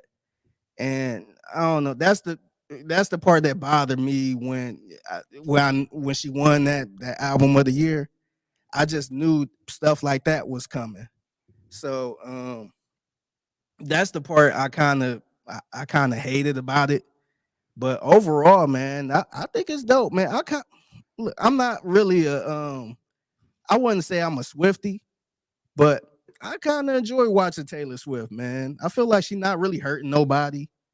She's making music, she writing her own music, all this other stuff. I feel like she's doing a lot of stuff that nobody else is doing right now.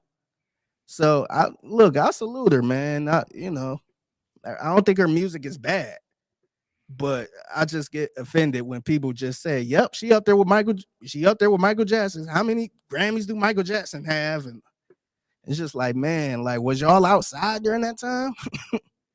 Like, did y'all feel the impact of Michael Jackson? Michael Jackson been going for years, man, and we still feel the impact from Michael Jackson.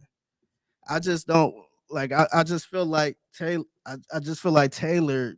You know, it's only a certain crowd that knows everything about Taylor, and you can't say that about Michael Jackson. So that was my only issue when I seen she won this award. When I'm just like, man, now all these people that been saying Taylor Swift is better or she's up there with them, that's gonna give them more ammo. But they can't even name 5 songs from her, or can't name her best album, or what was her Thriller, what was her coming out video, and all that. They can't name none of that from her. So that's the only issue I had with her with that. But overall, I was happy for her. Yeah, I don't like I was searching something real quick because I have to get my research right before I go in. I'm looking at how many Album of the Year awards Madonna has, because you can't tell me Taylor Swift is a better artist than Madonna, dog. You just can't, man. They gonna And do that though. That's the thing, man. People forget how big Madonna was, which is wild. yeah, They kind of see the end of Madonna career and judge it off of that. But it's like Madonna was a superstar. She was the Lady Gaga before Lady Gaga. She's what Lady Gaga is trying to be. yes. Okay. Does she even have one Album of the Year award? Oh, I don't Madonna. think so. I'm looking at her Grammys. I don't think she ever won Album of the Year, Yeah. So the which thing is crazy, man. so the thing is with the album of the year, so Taylor Swift, I want to say she passed Stevie Wonder. Yeah, he Stevie had Wonder had 3. 3. So she got 4. So I mean, is she better than Stevie Wonder now? Here's my issue with Taylor Swift winning it. I feel like they're moving the goalpost with this shit, because the Grammys is not supposed to be about the most popular artist. It's supposed to be the person with, however you judge impactful good music to be, is what that they're supposed to judge off of, like the quality of the music, not just the most popular. But Yeah. it feels like she's only getting it because she's the most popular. Okay, I'm not gonna cry over Beyonce not winning an album of the year, because I personally don't care that much. But I just feel like if that year when everybody thinks she gets is gonna get it, and you give it to Beck, somebody who's way not, I mean, he's known, but not to that level, man. It was obviously that was one of the more artistic votes. Yeah. But then it seems like whenever Taylor Swift is up there, she just gets it. And Yeah. you can't, like, it just feels like it's a popularity contest whenever she wins it. And it's just weak to me, man. I don't think like, you just can't give a pop artist, especially since the greatest ones have only won one, some haven't won any. Prince Yeah. never got it. Elton John never got Album of the Year, man. I looked it up. Elton John never got Album of the Year. And Taylor Swift has 4. You can't, there's no argument for this, man. I don't want to shit on her because it's not her fault, I don't blame any of this on her. It's the Grammys, but it feels super political, man. And that's what I don't like. It feels like she has been the chosen one to get all these accolades and awards, kind of like as a way to show, like, hey, we still run this game. Yeah. We still at the top of this game, and it just seems political with her, man. I don't like it. I don't think I haven't listened to her music, so I can't judge if it's the best or not. But I have to figure of those 4 times, there had to be at least a couple albums that you got to say artistically were better that year, man. But I don't know. It's just weak to me. But whatever. Yeah, no, I agree. And I gave her more grace. Like I ain't about to sit there and say, man, nah, like she don't deserve anything or something like that. But like we got to call it how it is, man. The way they judge album of the years from 1985 is totally different how they do it in 2024, man. Yep. Like, dog, if that was the case, Michael Jackson would have about 8 of them. Mhm. if we just basing it off of popularity, man. And that was probably the most popular dude on the planet, man. And he ain't. I think he only got one. Yeah. Album of the year, only one. Yeah. So to me, like, I see that's the like. Look, I don't have a problem with her winning that. I just have an issue that people gonna use that as the argument to why she's better. She's better than Michael Jackson. And it's like, man, dog, he was doing this since 1970s, man. He was doing this since the 70s when he was 5 years old, man. Like, I just, I don't know, man. I just don't, I just don't see how people could just fix their lips to say, yeah, she's in the same conversation. Look, she got the most albums of the year. It's just like, man, we gotta change it up a little bit at this point, man. We can't. Yeah. We can't sit there and see that and then say, well, she passed Stevie Wonder and all of them, so she's way better than them. But we can't even name 5 songs, man. I'm starting to think, because when you look at, okay, Stevie Wonder won 3, maybe the consideration is the fact that Taylor Swift writes all her shit. Because we all know Stevie Wonder wrote all his shit, man. He composed, he did way more than what Taylor does. Yeah. But she writes and composes a lot of her music, man. Maybe that's what puts her over with them. I don't know. Because Beyonce, to be fair, she has a lot of writers, man. She has a lot of cooks in the kitchen making her albums. Yeah. So maybe that's the thing that's pushing the album of the year. They look at the artist and what they've contributed personally. But that still don't explain like why Elton John ain't got one, or Prince doesn't have one. Prince did more than all of them. And he played every instrument on his albums, and he didn't get one album of the year. So even that criteria don't hold up. Yeah. So I don't know, man. It's still political with her at the end of the day. Yeah. And I think a lot of these, like we talked about it before, a lot of these labels are in no pockets, man. They can say all they want about who's on the board and all this other stuff, man. I feel like these big labels and big artists have a say so in who win what, man. Like, dog, I thought about this too after last week when the whole Meg and Nicki Minaj beef. And I think Nicki Minaj brung it up. How she said you got these Grammys but can't rap on. She said something like that. And I thought about it. I'm like, wait a minute. Meg got like 3 Grammys and Nicki don't have any Grammy. I don't think Nicki have a Grammy, if I'm not mistaken. Let me look it up. And I'm like, that's crazy, man. Like you like, if this is true, I think Meg might have like 3. Yeah, she doesn't have. She's been nominated 12 times and never won. Dog, that's. Look, man, and I'm what's really funny? They announced that she won and then said it was a mistake on social media, which is hilarious. Yes, that was. I want to say, that was Sunday. Mm-hmm. They did that, but dog, that is crazy, man. And I'm a big fan of Meg Thee Stallion, man. But she got 3 Grammys and Nicki got none. That's insane, man. That, to me, that's a prime example of who have the power. in the industry, man. So I mean, are we gonna sit here and say Meg is better than Nicki Minaj? I mean, a lot of people would at this point, Yeah, but at this all point. time career, Yeah, come that's what on, I'm man. saying. Put their careers side by side, man. Hmm. Like Nicki, she earned the right to be the best female rapper of all time right now, man. Like she was dominant. And Yeah, she ain't got no Grammy, but but Meg got a Grammy. It been out not even 10 years. That's to me that say it all, man. So although like it's an honor for these artists to get a Grammy and all that stuff, but I'm not about to use the whole Grammy argument to make my point on who's better. That that shit is out the window, man. yeah, man. I agree. It's political at the end of the day, and there are agendas that go into these votes. And that's another thing. Maybe that's why Taylor gets it. She's safe. You know, ain't no real controversy gonna come up with Taylor Swift, man. She's somebody who they will never have to take the award away from because some crazy shit happens.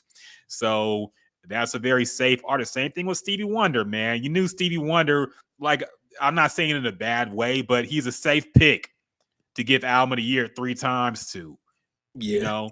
So maybe that has something to do with it too. That maybe that's why Nicki Minaj didn't get any, because she's very unsafe. People knew it back then that she was a unsafe pick for Grammy wins. I don't know, but it's a lot of backroom stuff involved, man. We all know that. So it yeah, is what it is. yeah. But yeah, she got the album. Taylor Swift. Salute to Taylor for getting the album of the year for Yep. Midnight Sound. I don't even know what was on that damn album. Me I, neither. I thought her last album was 1989. I did too. I thought the remix album or the redone album was her latest one. I didn't know she had another one. Yeah, I didn't either. I couldn't even tell you what was on it. And But now she's making a tortured poets fucking, I don't know. She got a new album coming out that yeah, girls going crazy over. I'm like, all right. yeah. I ain't gonna lie. I kind of like the way she announced it though. Yeah. Well, I got something I want to tell you guys, and I thought that was a dope way to announce it. Yeah. She got Yeah. Yeah. But anyway, moving on. Best new artist is Victoria Monet. Mhm. Yeah. Yeah. What else? Best pop solo performance, Miley Cyrus with Flowers. Let me go through these. The best ones. I don't care Says about. SZA won best pop duo performance, whatever. Yeah, I don't Good even for her. this. Um Best alternative music. Best R&B performance. Coco Jones, ICU. I like Coco Jones. Metallica still making music? News to me. I ain't know that. They won an award, man. They won best metal performance. Okay. Yeah. Best R&B song, Snooze by SZA. I know that song is platinum on 97.9 The Box. They play that course. song every Mhm. other song, man. Best R&B album is Victoria Monet with Jaguar too. See, what is best progressive So R&B album? yeah, we talked about that. I don't know what these things mean, but Yeah. SZA won it, so good for her. All My Life, Lil Durk and J. Cole won for best melodic rap performance. Okay. Lil Durk won his first Grammy. He better than Jay-Z. Apparently, he's fresh out of Get a Grammy. first Chirac rapper to win a Grammy. Damn. Killer Mike, Andre 3000, Future, Aaron Allen Kane won best rap performance for scientists and engineers. Yeah. Same for best rap song. That same song won. So this was really Killer Mike's year. Yeah. Killer Mike won album of the year, rap album of the year. What do you think about that? I think it's well deserved, man. I think it's well deserved. I think I talked about that album last year, and Yeah. I thought I think it was a perfect hip hop album, man. Like it wasn't nothing poppy. You could tell it was him. It was like a real hip hop album. So I'm glad he won that one, man. He beat Drake and 21 Savage, Metro Boomin, Nas, and Travis Scott, who was, by the way, who was upset that he didn't win the album of the year, rap album of the year. I'm like, man, I'm surprised this shit was even nominated, man. That Who, Travis Scott? that Utopia album. Yeah. That album, man, that was probably the biggest disappointment album of 2023, man, for me, man. I was just thinking about that damn album, like, man, there was nothing on there for me. Like the one song that I can tolerate is Fiend, the one he performed, and it sound awful. But yeah, I think he tweeted about it. He was a little upset about it and talk about he got snubbed or something. Nah, you Yeah. ain't got snubbed, man.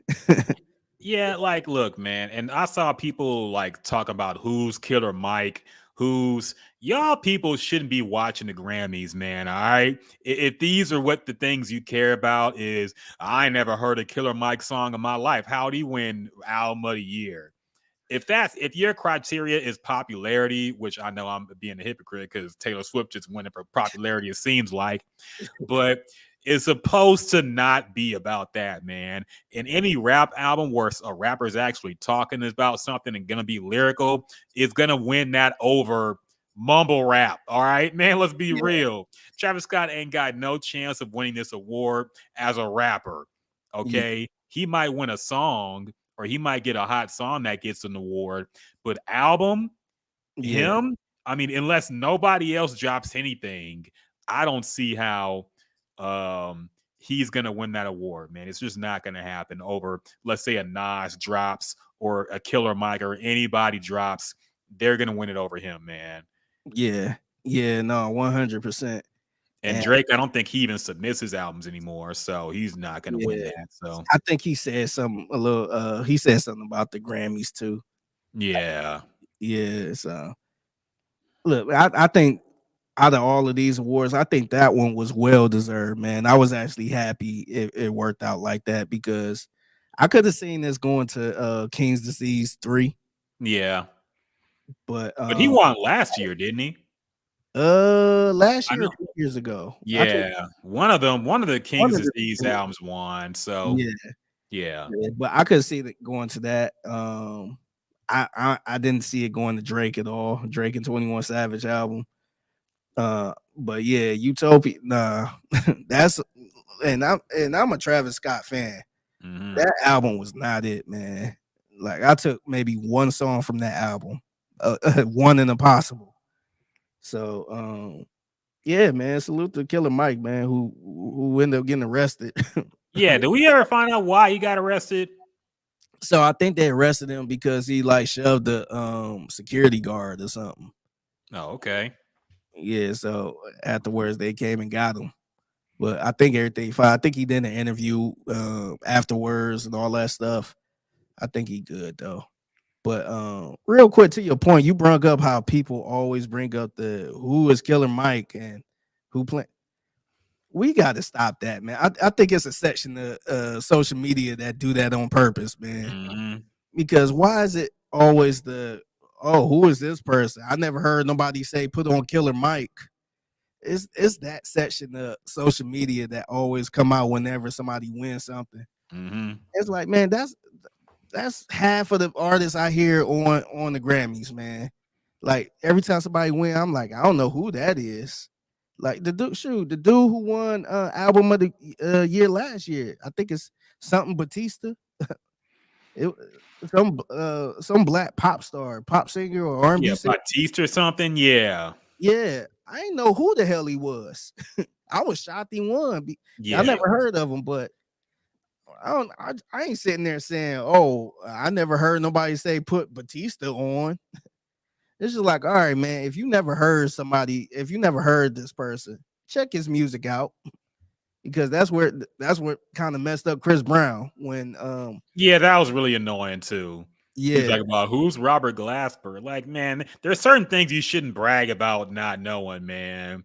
You yes, know, make yourself look really silly when you brag about who is this legendary jazz musician? Who is this rapper who been rapping since fucking 2003? Came up with Outkast and Big Boy and all them. You gonna brag about not knowing them? All right, man. Yeah, nah, it's goofy, and that happened. Actually, happened last year when Beyonce didn't win. I don't know if it was like I think it was like song of the year. It was something, but some old folk It country. was not What? Reba McEntire. It was I know, fuck, I forget her name now. Yeah. Bonnie Raitt. Yeah. Yes. Yes. And look, I ain't gonna lie. I ain't know who that was. I wasn't familiar with her, but I knew it wasn't a freaking nobody. I ain't gonna sit there and say it was nobody. I'm like, damn. I'm not even familiar with her. And what I did was I did my homework. I searched her, see who she was. I was listen to the album, listen to some old stuff. I'm like, damn, she actually not that bad. So, like people gotta stop doing that shit, man. Who's putting this on? Who's listening? Everybody ain't listening to Beyonce, man. Mhm. Let's be honest, everybody ain't listening to Travis Scott. So I just hate that whole like that's one thing I appreciate about the people on the board for the Grammys. Like I think they made the right pick with this instead of trying to figure out what everybody else is listening to. Yeah. So yeah, salute to the Grammys for this one. Yeah. And also with him might be a little political too, because he's done the stuff with the Atlanta mayor during the riots in 2020, which pissed me off. But like the things like that will get you in good graces with people. They probably looked at him as a good, like one of those safe choices. They didn't think he'd get arrested that night, but I'm sure he was like a safe choice too, man. Versus a Travis Scott who just had the controversy of Astroworld and people got killed and hurt. Yeah, So think it's a safe choices too, man. That factors into it, I think. yeah, So I agree. HRW on Twitch says, I'm appalled some of these artists that can't play or write music have eclipsed the greats like you mentioned. Yeah, man. And that's something that people just don't care about anymore, too, sadly. You know, people, you bring up people who write their own music.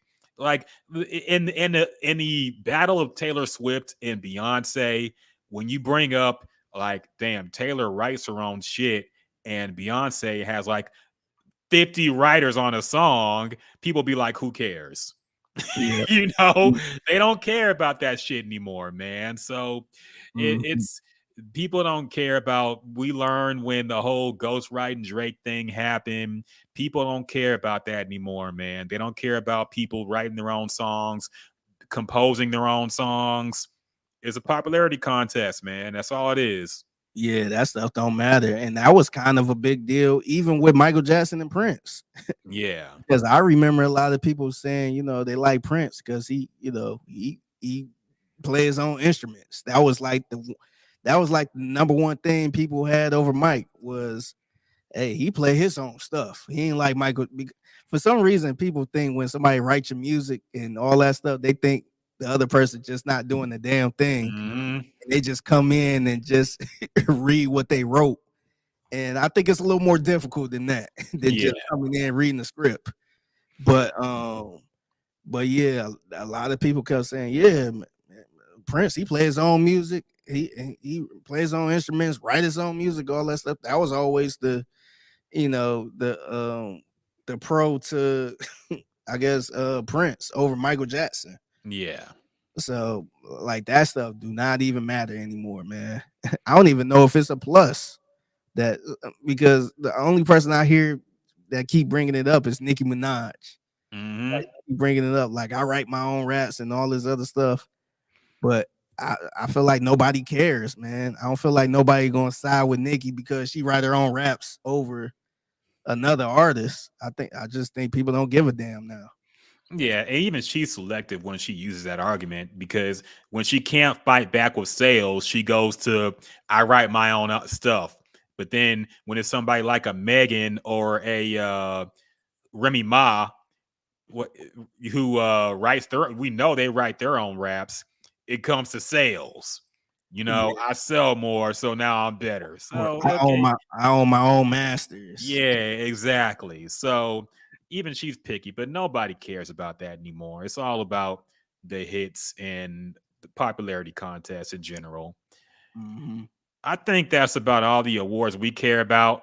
Yeah, So yeah, it seems like it was a would you say this was one of the better Grammy shows you've seen? I feel like it was no controversy because last year it was even a controversy because Beyonce didn't win. Mm-hmm. And so that lingered on for a week, pretty much saying, "Oh, I can't believe this." And yeah, I think that was like, I think this is probably the most clean, no controversy Grammys we probably had in a minute. Because shoot, I want to say after Monday, nobody was talking about it. I think the only thing they keep bringing up, to be honest, is the Tracy Chapman performance. That's the only thing that keep popping up. So I guess that's a good thing, man. No drama, no, other stuff like that. And the Killer Mike arrest wasn't that serious. Mm-hmm. So that was pretty much it, man. Yeah. No, there's no Will Smith slaps going on with these award shows anymore, man. I think the drama really peaked with that. So yeah. I think this is one of the lower rated Grammy shows too of all time, but that's expected. Nobody watches the Grammys anymore, man. So yeah, it is what it is. But speaking of drama, though, there was drama when the former NFL legend turned podcaster who DL Hughley calls Wendy Williams with the weight set. you said that, man. Yeah, it was wild, man. Shannon Sharp had another, I want to say, kind of bitter comedian on his show, Monique. Monique was on the Club Shay Shay, which I just don't like the name of that podcast. I don't. It sounds so. I don't want to say it. Club Shay Shay. It sounds like Shanae. Yeah, Club Shanae. Wait, HRW says it was actually the highest rated Grammys in several years. I read something different. Let me look this up. Let me fact check. I would be shocked if it was. You know what? I wouldn't be. Okay, it was the most watched since 2020. Okay. So, I mean, I think a lot had to do with.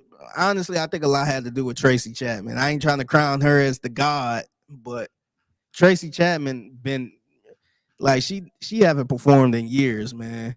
And I can't remember the last time she was even on the Grammys. But I think it had to be Taylor. It had to be Taylor. You think so? Yeah. It could be I think it had to be Taylor. Really? I mean, if she's boosting the NFL ratings, I'm sure she's boosting the Grammy ratings. So but wasn't she there a couple years too? I don't know if she was there last year. I don't know when the last time she was nominated for Album of the Year, but it's the highest rated one since 2020. So yeah, I guess it did pretty good actually. I stand corrected. It actually was a higher rated Grammy than usual. Said HRW said Billy Joel and Stevie Wonder. Were they there? Yeah. Billy Joel, he premiered a new song. So yeah, Stevie Wonder, so they did the tribute, the Legends They Lost tribute. Mm-hmm. They like sing and then they show all the people we lost. So they did that. That was a cool little moment too. Yeah. I've been thinking about Stevie Wonder. I don't feel like he gets enough respect for just everything he's done in general, man. Like I was going through a Stevie Wonder little journey on Spotify, and I'm like, man, this dude has been so important to R&B. It's kind of actually hard because I saw a debate over who would Michael Jackson or Stevie Wonder.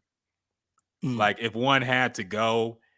And now I love Michael Jackson, but I personally feel like he would have to go versus Stevie Wonder because Stevie Wonder's music is just more important to our culture than Michael Jackson's. And that's tough to say because Michael Jackson was huge too, but it's kind of hard to imagine what R&B will look like without Stevie Wonder's discography, man.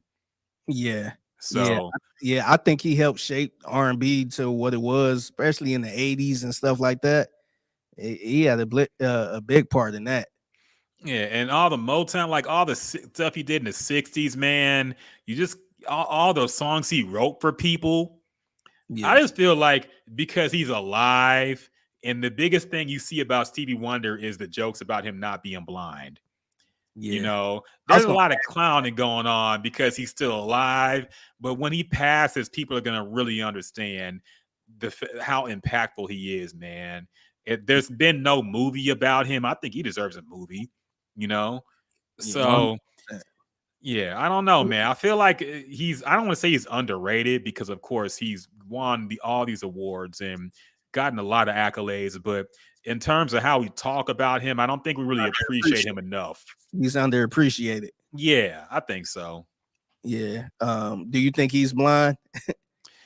Yeah, man. Like this is a long time to keep a Dude. bit up if he's Yeah. not. So I know you heard the old conspiracies of him not being blind and all that stuff. So we actually brung it up on the show. I think I brung it up because somehow we got on Stevie Wonder. I think it's braids or something like that.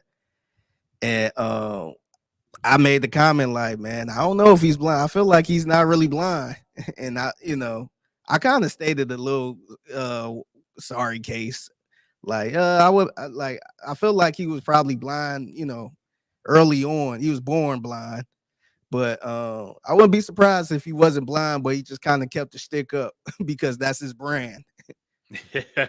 Man, they brung it up. They actually pulled that audio and played it on the morning show, man. Wow. I was getting random tweets about it. I'm like, what is going on? That was yesterday.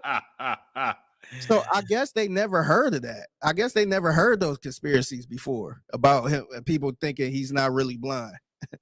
I'm like, I'm like, damn, y'all never heard that? Because I just kind of brung it up because that was always been the running joke a little bit about him. Like, even I think Shaq even said he looked right at him and said he was and seen him or something like that. Like, it's always some type of story or running joke about Stevie Wonder knew who I was. He pointed me out in the crowd or something. And so, I believe he's really blind, but it wouldn't be shot because I think it was stories about them saying it's a possibility he could, get his sight back or something like that. I think that was the actual story. But man, they was looking at me crazy like I just broke some news or something. I'm like, we've been talking. I mean, this has been a conversation for about 20 years now. But they're not going to be on that side of social media, man. They don't know. Yeah. So you gotta understand. They're just not going to know about all that. Yeah. So, man, I lost my train of thought. What was I talking about? Oh yeah, Stevie. Oh yeah, there's a possibility that he's just legally blind, but Yeah. not 100%. There's levels of blindness. Yeah. It's possible he sees something, but a lot it's of people, just a lot of people can see shadows. yeah. A lot of people, they might not be like pitch black blind, but they can see shadows or light and stuff like that. So that's a strong possibility. You probably see how tall Shaq was and figured out Shaq in the elevator or something. I don't Or he know. smelled him, man. I don't know. Maybe he has that daredevil shit. He's daredevil blind. Yeah. But Yeah. yeah, man, I don't know. But that's funny that they actually pulled it and played it on the Yeah, morning I'm show. like, damn. Like sometimes I gotta remember we in two different Americas, man. Yeah. Because that always been a conversation. Like, oh, he ain't really blind. That's kind of like the whole Tupac ain't dead. Yep. It's like Stevie ain't blind. That was always the conversation. Yeah, that was a long running joke, man. But anyway, I digress. Other things that are going on oh yeah, we're talking about Monique. Oh, yeah. We got off track with Monique and Shannon Sharp. Now I didn't watch this whole interview either. I just saw some of the juicy bits. She threw shade at Taylor, Tiffany Haddish, Kevin Hart, D.L. Hughley, who shot back at her a couple times. Back and forth. Yeah, he went in, and yeah, it was a very spicy interview. Monique is another comedian who just doesn't tell jokes anymore. She Yeah. just gets up and just complains about things. Why don't I have a Netflix special? Why is so and so? Kevin Hart didn't talk to me in 2 years. Things like that. Yeah. So, Diggy, did you actually see this Monique interview, and did she have any valid points in what you saw? Nah, it's kind of hard watching Monique right now, man. Like first of all, I really wasn't a big fan of her stand up like that. I was a fan of the Parkers. I used to watch the show Yeah, The that was a Parkers. good show. It was a good Yeah, show. that was a great show. But I kind of like that show more than Monique. Not Monique, but Moesha. But yeah, that was a great show. But I really wasn't a fan of her stand up like that. And like you said, now it just seems like she just be, she don't really be telling jokes, or I don't know, a little bit cringy to watch now, man. Like I have nothing against her, but it just seemed like her last couple interviews, it was a little bit cringy. And I know her daddy wasn't with her on the Shannon Sharp podcast or Shannon Sharp show, but in other interviews, he be right there, and it just seemed kind of uncomfortable and weird, man. So yeah, I seen a couple other clips and all that stuff, and I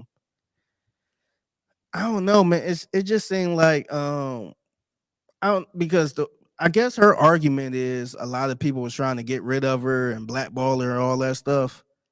And she brung a Tyler Perry and Oprah and all that stuff.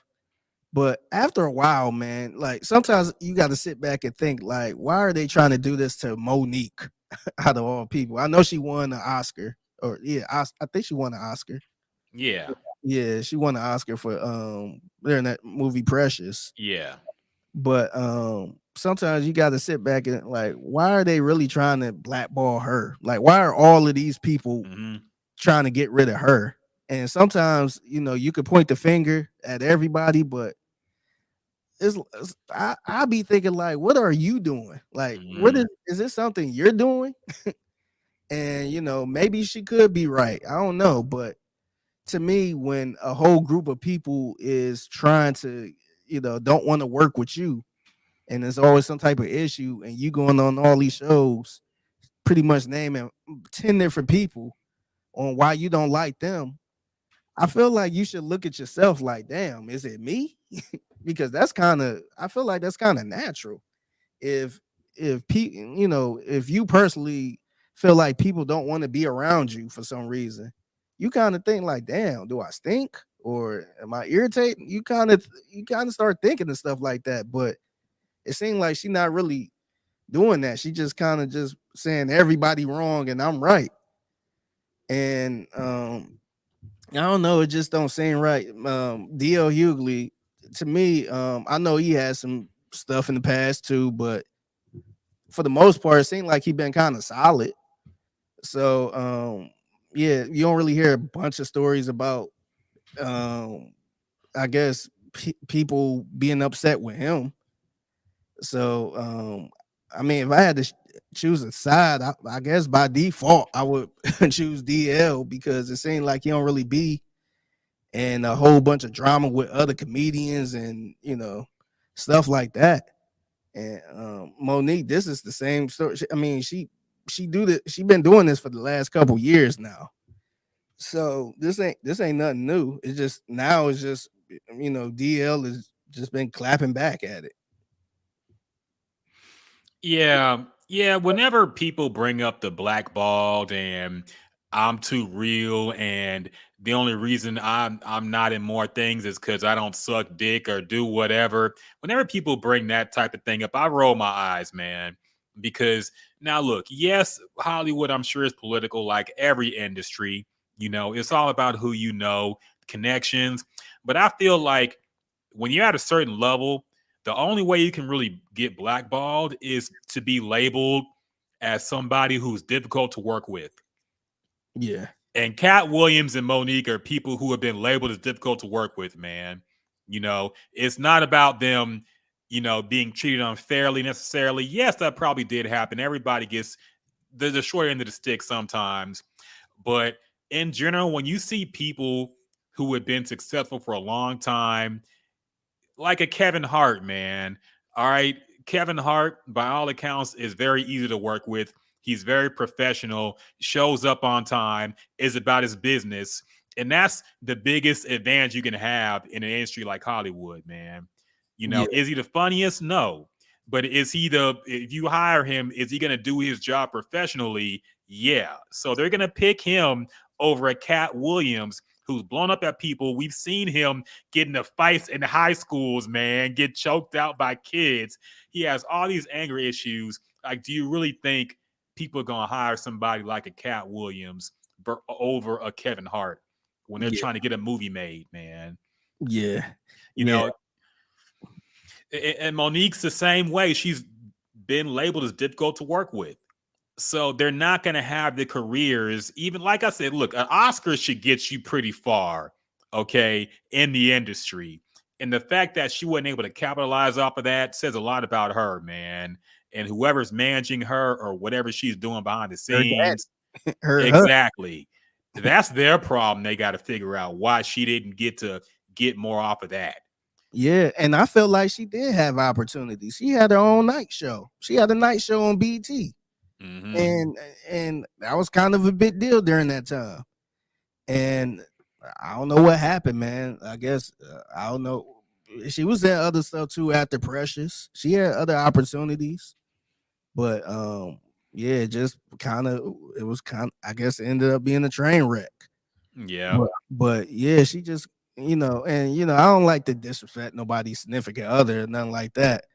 But it just seemed like them two just seem so cringy sometimes. Where she like, why is she calling him daddy? I'm like, man, like my wife joke around and be like, hey, big daddy or something like that. But she don't walk around just calling me, hey, daddy. Yeah, like that's a little strange, man. And he's the one that's controlling her. He's her agent and business partner and all that stuff. It just I don't know, man. If I was in that situation and I was going through something like that, I would have to change something within me. If I feel like all of these people don't want anything to do with me, at this point, I would be like, what am I doing wrong? Like, I just can't point at 10 different people and be like, they're wrong. Yeah. I would have to try to rework something. And it seemed like she just, she not doing that. And she rather just I guess hop on shows and talk about how she they treat her unfair. And Netflix need to give me a special just like Amy Schumer and Dave Chappelle and stuff like that, which I just don't get it. Yeah, I don't know, man. Like whenever somebody tells their story and they're always the victim and they're always being bullied or picked on and everybody else is the bad guy, I'm like, there's got to be some accountability here. I'm sure you haven't been an angel your entire career, but it's always somebody else's fault, you know? So, yeah, I don't know.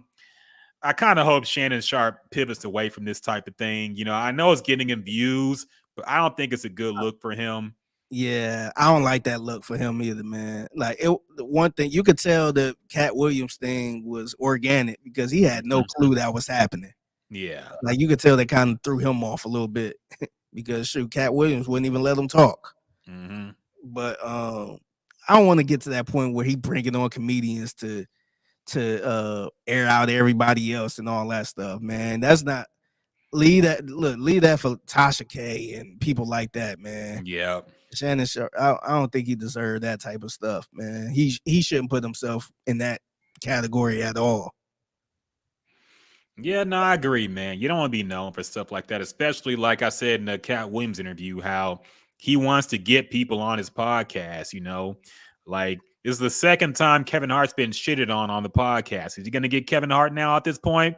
Probably not, man. So, yeah, this is a lot of things. He needs to kind of chill out on that bit and just keep it more about entertaining people. And I don't know, the drama shit has gotten kind of, especially old drama, 20-year-old drama. They talk about 50-year-old comedians. Man. Yeah, exactly. Stuff that happened back in 2002, man. I don't care anymore. You talk about a damn joke that was stolen in 1995, man. Like, come on, man. Yeah. I think it's funny because after that Cat Williams stuff, I think Said the Entertainer came out And look, I mean, he probably was a thief. I ain't gonna, defend him on that, but he in the video explaining himself. He was like, man, I don't know. That was back in that was in the 90s, man. I don't even remember all that stuff or where this came from and all that stuff. I kind of felt him on that. Because just imagine somebody hit you up, say, hey, remember you stole my pencil back in, and you like, man, I don't even remember. I don't remember teasing you back then. Like, I don't remember all that stuff. That's, to me, that's what it sounds like. Like, we sitting there talking about somebody stole a joke back then, man. That's crazy. Yeah, it really is, man. There's got to be a statute of limitations on certain complaints. Yeah, And everybody rich, man. I Everybody think, doing well for themselves now, man. so yeah, nah. Hopefully, this is the end of the old comedian beef Shannon Sharp podcast thing. But I mean, it's bringing in numbers, so he might just ride it till the wheels come off. People are joking like he's going to bring on Faison Love next, who is one of the worst at this type. He just shits on everybody. Yeah, look, we ain't bringing that up. if that happened, man. We gonna skip that as a topic because he's just gonna shit on everybody. Yeah, I never cared for him. And not only do he shit on people, but you could tell it'd be low-key hate. Like, I forgot who he said wasn't funny. I forgot who it was. Dave Chappelle, maybe, or somebody, Chris. It was somebody big. He said wasn't funny. Yeah, and then he didn't even give a good It's one thing if he said, nah, he ain't funny. All he do is da-da-da-da and kind of make it funny. But it's just like, you sound like an old bitter hater, man. Just saying somebody ain't funny, and then just because he's just not funny. What do we do funny? Like, don't ask me. You the one You're the comedian. Why are you asking me what he say funny? You tell me. So yeah, I don't care about Faison Love, man. Yeah, nah, me neither. He's but if he the podcast will officially jump the shark if they go ahead and get Faison Love on there. HRW says, I thought Landry prided himself on black culture knowledge. I don't think he does. I think he prides himself on rap knowledge from 2002 to 2005. Yeah, I think specifically Southern rap. Yeah, I was about to say, Southern rap. Yeah, nah, he definitely don't pride himself on black culture. It's more just Southern rap. So so like a lot of No Limit stuff, a little bit of Cash Money stuff, and of course Houston stuff, Swisher House stuff. So in that area he good. But then he throw you a loop and say, man, Jay-Z, he said that speech Jay-Z did was the best thing he said on the mic ever. So he throw a loop with stuff like that where I'm like, all right. Chameleonaire is better than Scarface, stuff like that.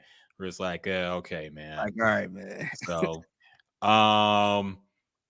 other things that are happening this week. How do you feel about Patrick Mahomes' wife, Brittany, doing the Sports Illustrated, which I thought it closed down. I read something like they fired the entire staff. So I thought it was over for them. Yeah, me too. But apparently they're still around and still making issues, and they're making a new swimsuit issue. And Patrick Mahomes' wife, Brittany, is going to be on it. How do you feel about that? You think she needs to stay in the kitchen? What's that Batman episode? Batman Beyond. Get in the kitchen.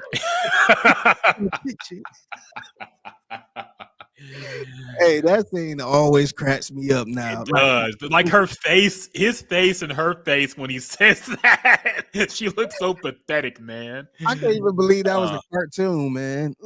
Like that was in the cartoon. And because I watched it, that show was called Batman Beyond, and that show was like lit. Like characters had sex. Show. Yeah, like it was like kind of a mature type of show for kids, man. It was kind of wild. Yeah, but that shit was crazy. I had to look up that whole scene to see what happened because it was so random, just that little part. So I guess they was looking for old dude, and I guess the lady knew something, and she was about to say something, and the dude came out of nowhere. Get back in the kitchen. Then the music played. I'm like, the way he was pointing and looking, and walking all sad and walking away slow. Oh man, that That's hilarious. I first saw somebody tweet that out when that was when that damn Future had that line about Russell Wilson in the song. Mhm.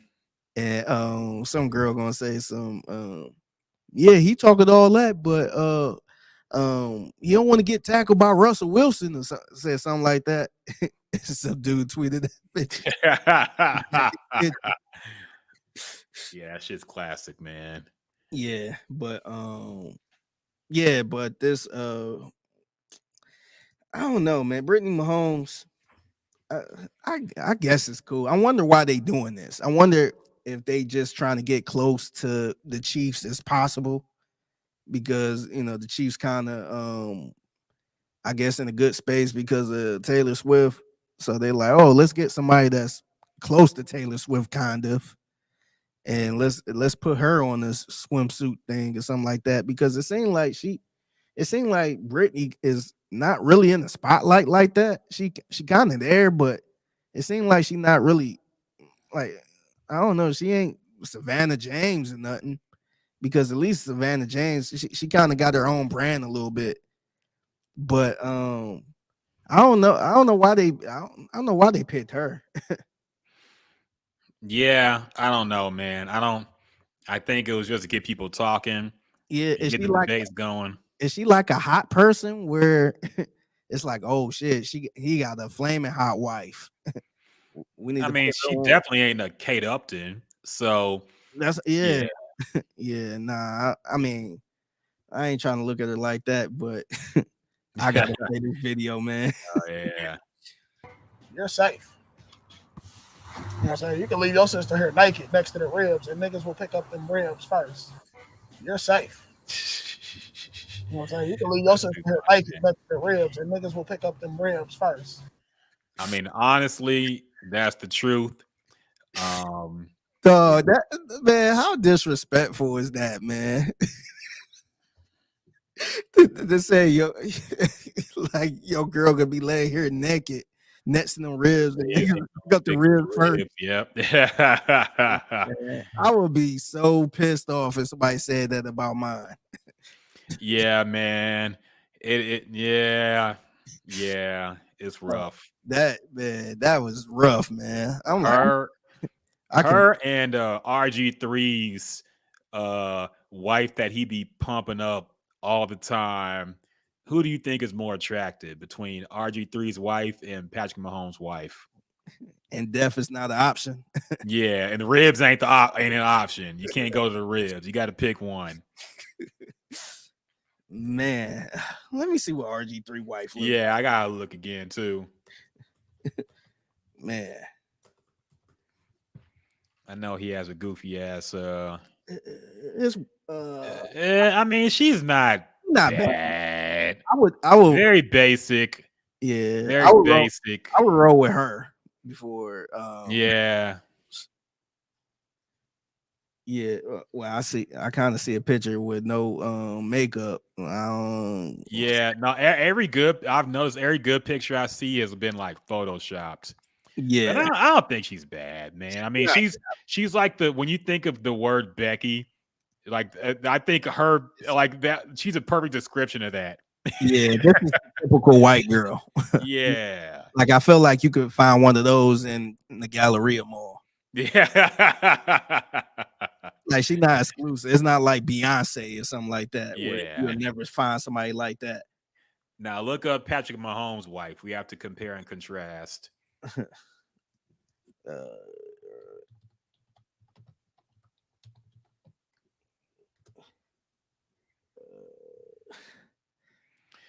Yeah, man. A little normal.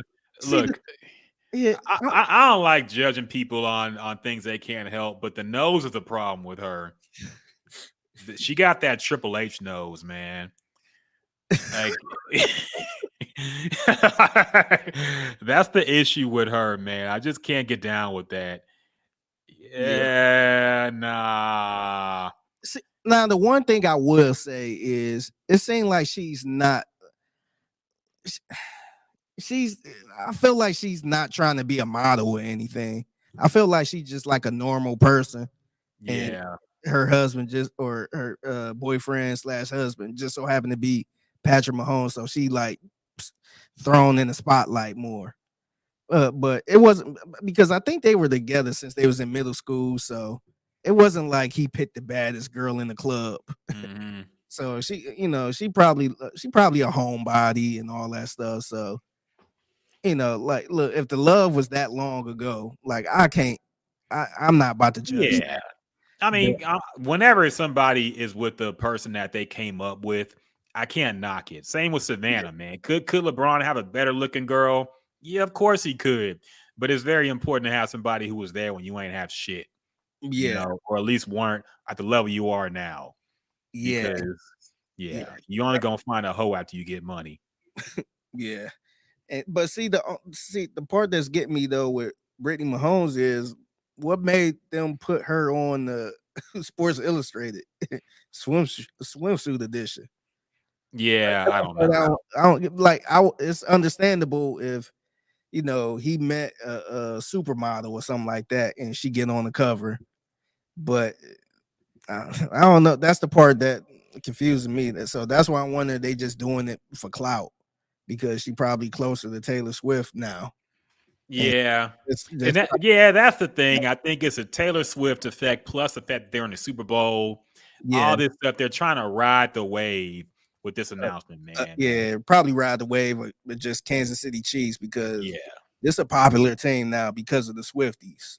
Yeah. So yeah, so I wonder if it's because of that. I mean, it's possible that she wasn't going to be the cover or anything, but then all this stuff happened and they're like, okay. So, yeah, I don't know. Get people talking. I guess that's what they want, but it doesn't do anything for me. Um, the Baron McNeil on YouTube. What's up, man? Says, what's What up, up? fellas? What's going on, man? HRW said, do we need to see her scrawny ass? Not really. But then again, does anybody even look at the swimsuit edition of Sports Illustrated anymore, man?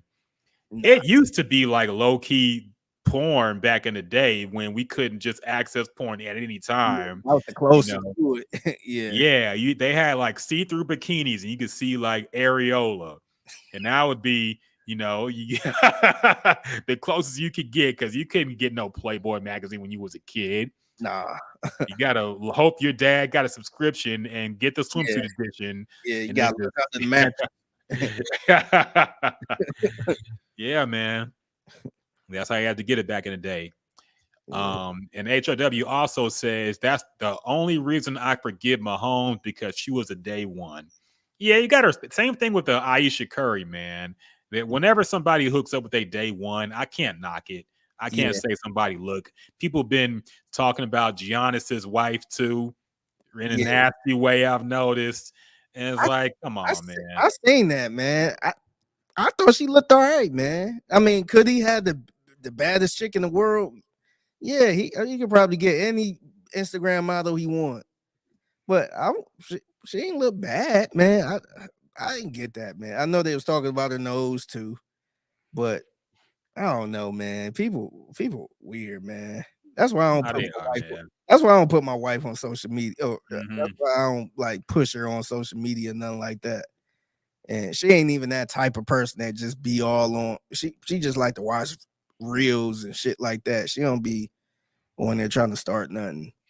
Nah, I mean the funny thing is like the women who look like Giannis's wife far outnumber the Instagram models. So the people who are commenting, talking about how she ugly or whatever, either they don't have a girlfriend or they do and they look like her or worse.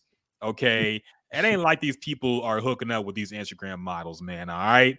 They're not in the same tax bracket. They're looking for the big fish. They ain't looking for your normal, regular 9-to-5 ass. Right. So there ain't no way you got a baddie and you commenting on Giannis's wife talking about she ugly, man. Yeah, nah, it's crazy, man. I respect that. I like, especially the day ones. I respect that, man, because you could easily be a Jalen Green. Yep. So, yeah, it's rough for him, man. I don't know what he's gonna do. Yeah. Other things. My bad. You said Dej Loaf calls out Moneybag Yo over Loaf Boy's crew name. Yeah. What is this about? So Moneybag Yo been on social media pretty much. He been using this term loaf boys. So she feel like he stole that from her, because her name is Dej Loaf. And he stole that from her. So she been making a big deal about this. I was gonna say, do you think she got a point? No. Does she own the name Loaf? When's the last time people really thought of Dej Loaf like that, man? I know, that's what I'm saying. Okay. Like, when I hear the name loaf or somebody say a loaf of bread, I don't think of Dej Loaf. Yeah.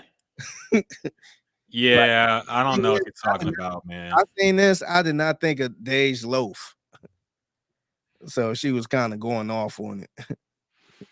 Yeah. You know, if I were her, I'd be more mad at like A Boogie with the hoodie, taking her style from that one song and making a whole career out of it. Yeah. I'd be more mad at that because that was blatantly ripped off.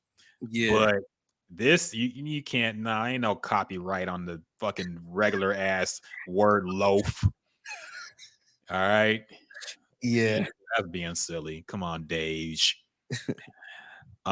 You asked if I follow Suge Knight on Twitter. Has he been posting on Twitter? Is he one of these prisoners that gets cell phone access and PlayStation 5s and shit?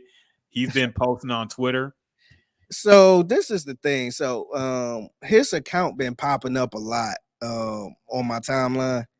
And I thought it was a fake account because people with check marks and all that stuff, you could get a lot of fake accounts. And I mean, you could just had the name and get it verified, pay for it. Dog, the location is killing me because I remember that scene in the Straight Outta Compton movie where they jumped Easy E and he said, "Nigga, this Bompton." It just that's all he said.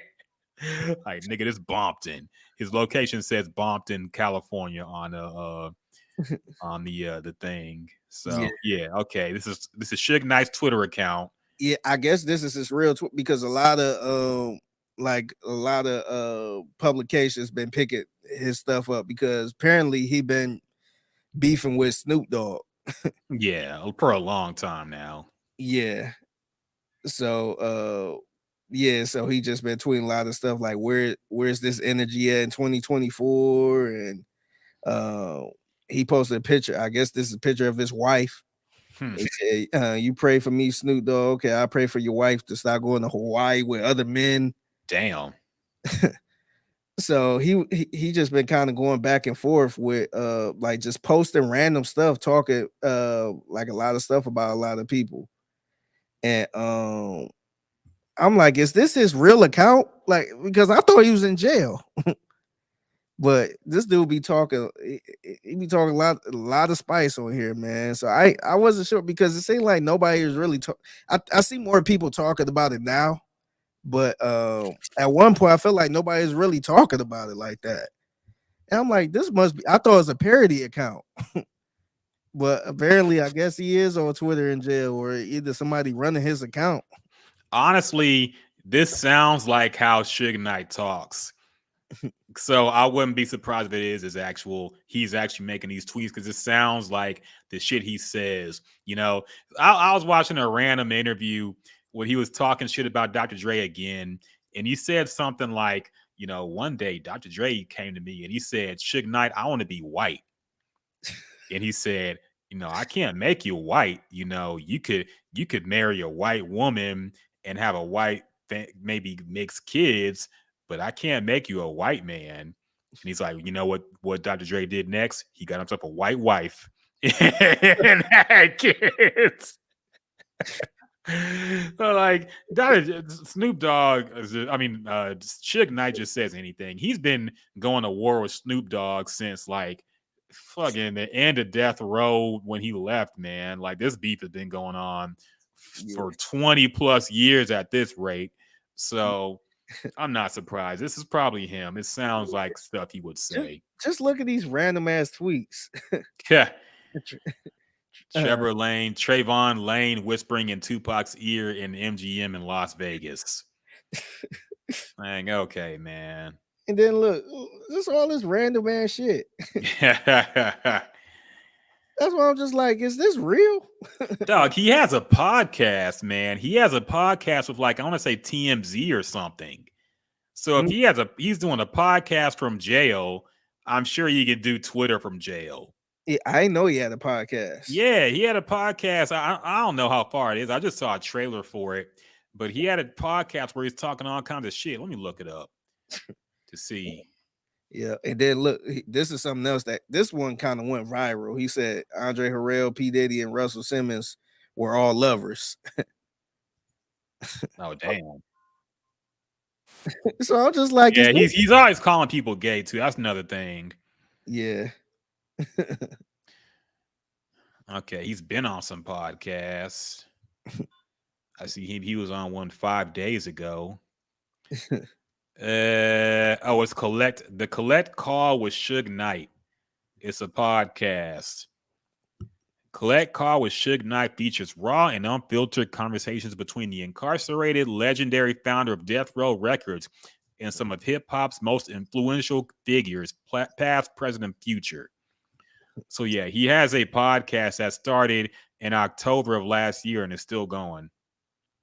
That's crazy, man. It's very short though. Every episode is like 30 minutes long because I'm sure that's how long he has to talk on the phone in prison. So every episode is like only 20 to 30 minutes. Where can we hear this podcast at? On all your streaming platforms. I see it on Spotify. It's called Collect Call with Suge Knight. It's on Apple and YouTube. Can we get Suge Knight on the podcast? I know, man. Reach out to Suge. Reach out to Big Suge Fig. You got to get him on the podcast. Yeah, I'm gonna try to reach out to him and see. I'm I'm gonna reach out to him. I'm gonna have to collect whatever his fees are to talk from prison. But I'm gonna shoot him a DM and see. Reach out to Big Suge, man. See what's going on. Yeah, but I thought that was interesting. Suge Knight podcast. No, that's too funny, man. Other things that are going on. Did you see Ozzy Osbourne call out Kanye West? Because Kanye West is still trying to release this album, which I just don't think he's going to be able to unless he changes like everything to have no samples and no features on it.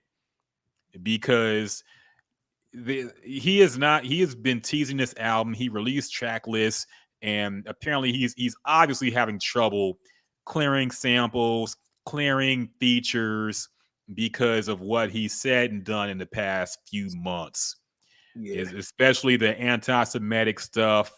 And Ozzy Osbourne because Kanye West had a listening party for the Vultures album with Ty Dolla $ign. Yeah. And there was a song played where the Black Sabbath song War Pigs was sampled, and Ozzy called him out, man. He said in a tweet, or it might have been Instagram, Kanye West asked permission to sample a section of a 1983 live performance of War Pig from the U.S. festival without vocals, and was refused permission because he is an anti-Semite and he has caused untold heartache to many. He went ahead and used the sample anyway at his album listening party last night. I want no association with this man. So, yeah, he's getting called out, and this is the problem with him trying to do this album. I just don't see how he's going to be able to release it. You know, I don't think he has the major label backing anymore, so he's trying to call people and get the samples cleared. And these people don't want to associate with him. Even if they have no problem with him, they don't want to be in an interview and then somebody asks like, hey, why'd you let this self-proclaimed Nazi sample your music and his album? You know, so even people who don't hate him, they're not going to want to be associated with him, man. So I don't see how he's going to be able to release this album in any form. Yeah, I'm kind of intrigued. I kind of want to hear what it sounded like him sampling Black Sabbath because I felt like he ain't really sampled nothing like that in a long time. Not to Yeah. my knowledge. So I'm like, damn, I was kind of intrigued. And I think a lot of tweets coming in now just from that I guess that party was going on now or like an hour ago. A word? Yeah, I guess so because I see a lot of like tweets coming from it. Guess him performing in New York. I don't know. Yeah. You want to I, send I did I did see something about him complaining because he wasn't allowed to perform at any other stadium besides just one stadium or some shit. So yeah, man, like he did this to himself. I don't really know what he expected to happen. You know, did he think he would just be able to resume his music career after he done tore down every bridge he could tear down? Yeah. I don't get it, man. Yeah. You want to hear what this sound like? Yeah, let's go ahead and play it. I doubt it'll get copyrighted.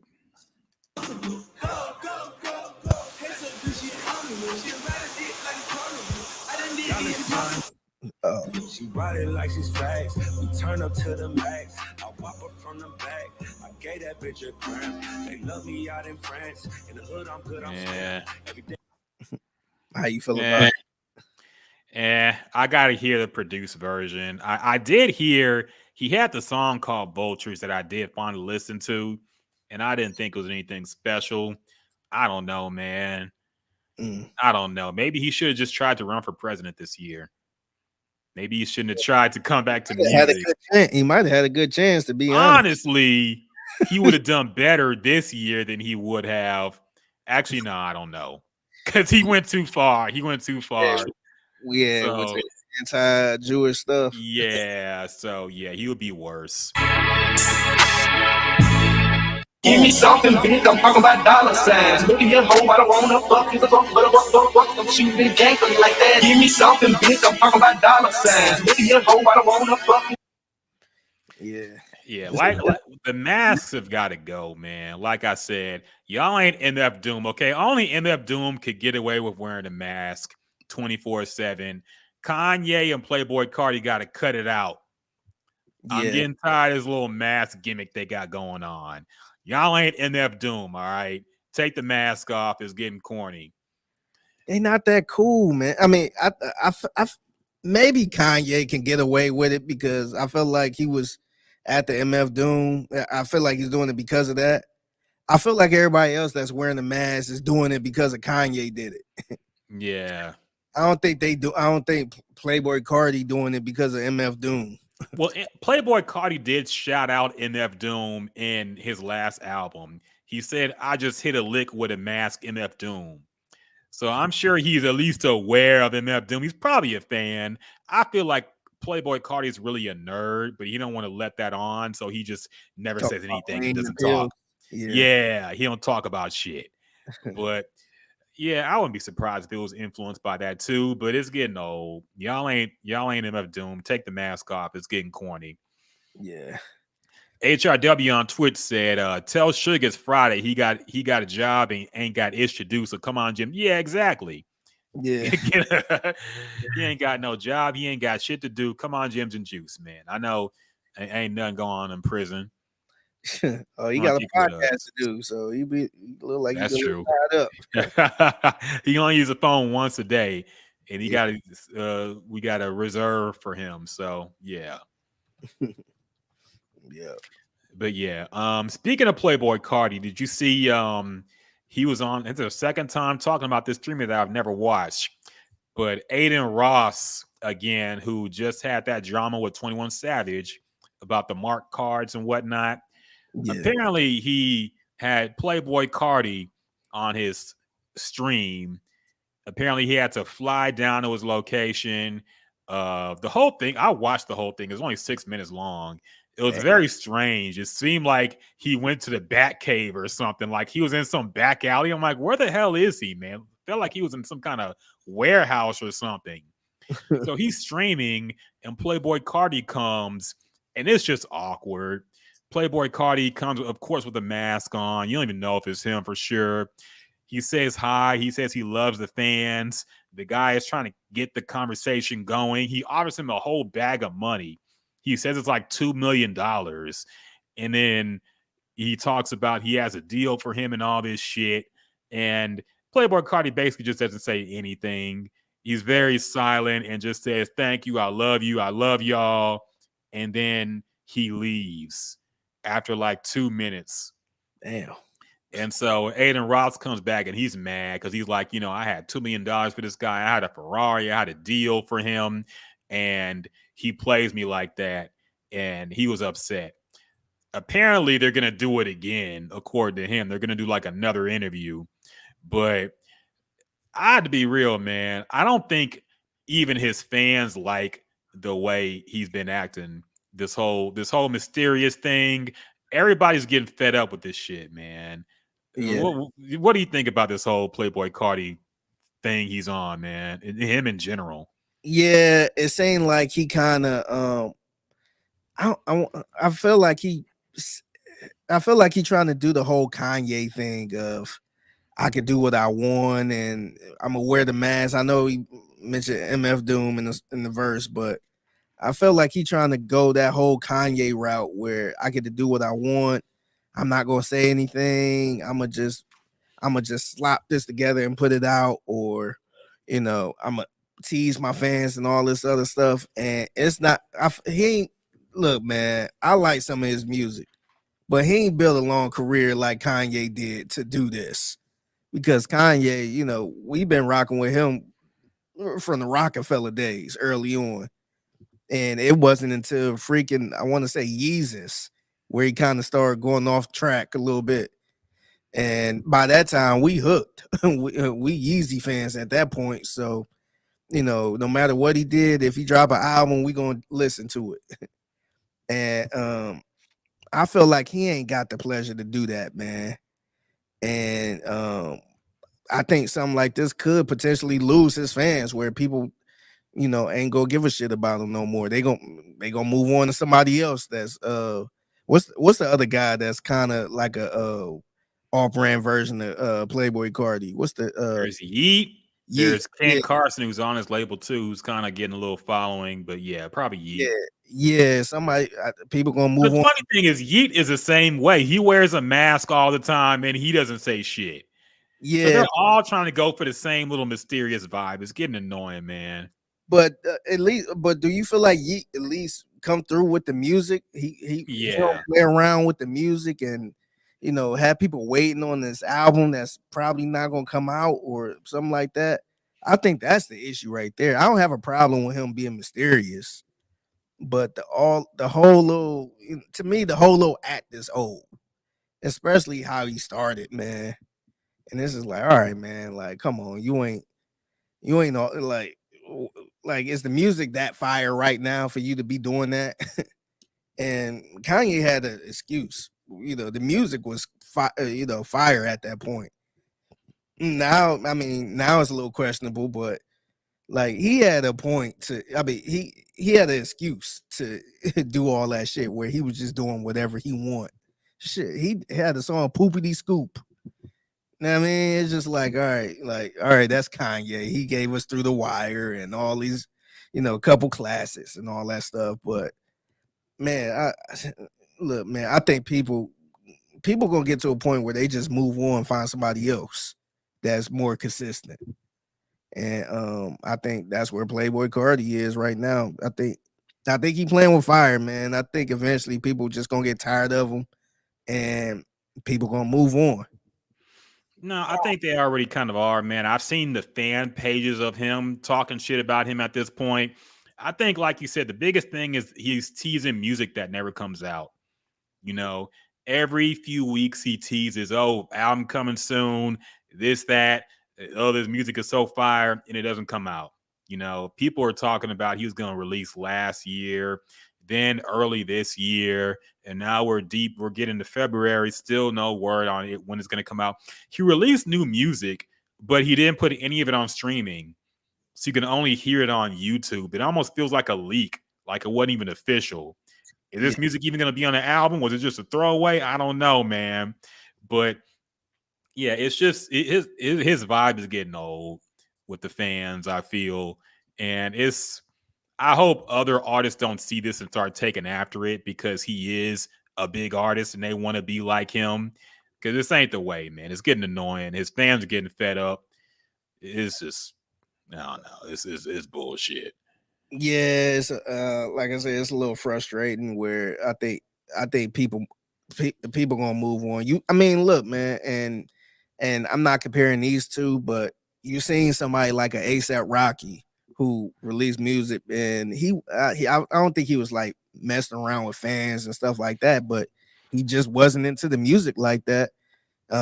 Wasn't consistent, and you see Travis Scott came out of nowhere. Yep. And took over where I don't think nobody waiting on ASAP Rocky now. They didn't move on. And honestly, man, I know ASAP Rocky a little suspect when it comes to some of his albums and songs. But I felt like after his first album, if he was more consistent and had better music and just kind of kept going with the music, I mean, I don't know if Travis Scott would be where he at now. I think they'd probably be battling back and forth because people was trying to compare them at one point. But Travis Scott took over and never looked, kind of left ASAP Rocky in the dust a little bit.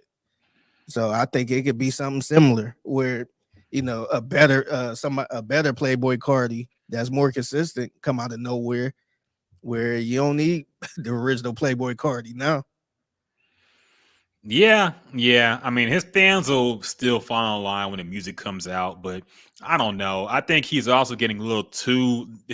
He's been changing his voice on his newest songs. It don't even sound like him anymore, and I don't know. I don't know what's going on with him. Did you see that outfit he was wearing? Was that? I forgot about that. Yeah. See, man. Yeah, he had like what was clearly like a bodysuit lingerie type thing on. They had some pictures of him leaving a corner store, and he looked normal from the front, but from the back, like his shirt was pulled up a little bit. You can see like a bodysuit thong going down his body. Plus, it wasn't just that. If you look at the picture, like he had like a G-string tan line too, which I'm like, what the fuck?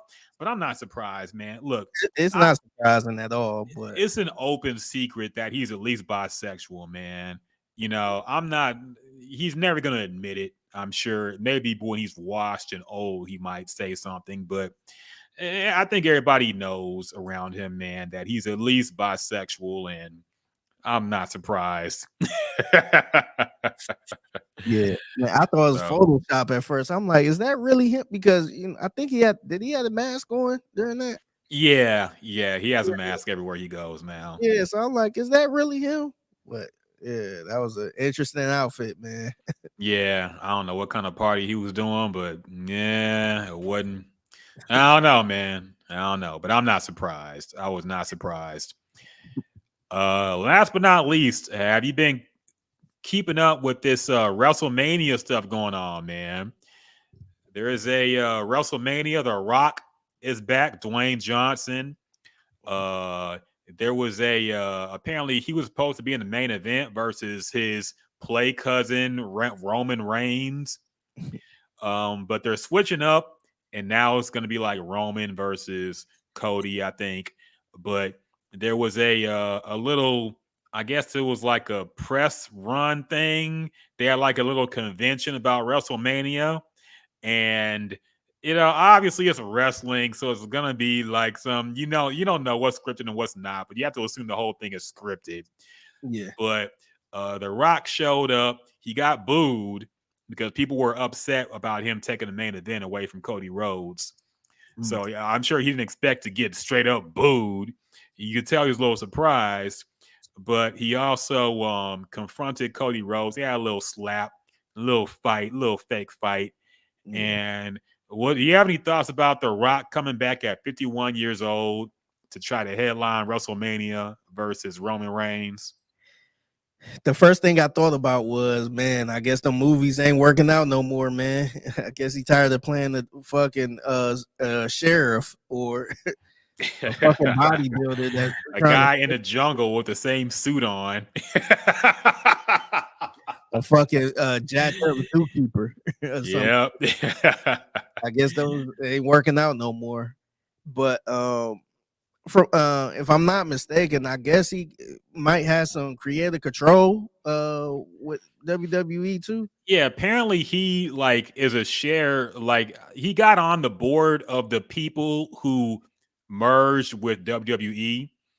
So Mhm. now he like controls WWE in a way too. So now he's like a chairman or something. Yeah, So yeah, he has power in the industry now. yeah, some influence. But Yeah. yeah, like you said earlier, I don't know what's scripted and not, but that shit look real, man. That part, I know nothing is really real, but if that's the direction they're going, man, I think that's good for WWE, man, because I feel like to me, everything that been happening, I felt like it wasn't really interesting, man. I think the last thing that was, I guess, interesting to people, and I would take me out of it because I ain't watched wrestling like full blown in years. But the whole bloodline storyline, or what was it, Mhm. bloodline Yeah. storyline? That was the last thing I heard people really talking about. But to me, I was looking like they just had the internet going nuts because people was like, "Is this real? Was that part of the script?" and all this other stuff. And I see a lot of people shout out to my man B Matt Brian McDonald. Um, he's like the biggest wrestling critic ever, man. It seemed like he don't like anything they put out, but he still watch. Mhm. But That's a lot of wrestling fans, to be fair. They just hate watch it, but they still talk about it and watch yeah, every like episode. I think he probably have like get-togethers and watch parties and stuff like that, but hate watch it. Mhm. So yeah, the podcast and everything about it, but like I never seen them that excited for I guess that storyline. So if he excited about it, I know it must be a good thing then. So I wonder, like my question is that part of the script, or was that part a little bit serious? And two, is that going to continue on, man? If are they bringing back somewhat that old attitude era where stuff like that is going on? I know they can't. I know they won't ever get back to the attitude era in this day and age, but I wonder if they getting back to that era where, let's bring in the Rock and let him be the heel, and fights break out backstage like that, and let's carry the drama on social media to kind of pump it up, because I think that's what they need.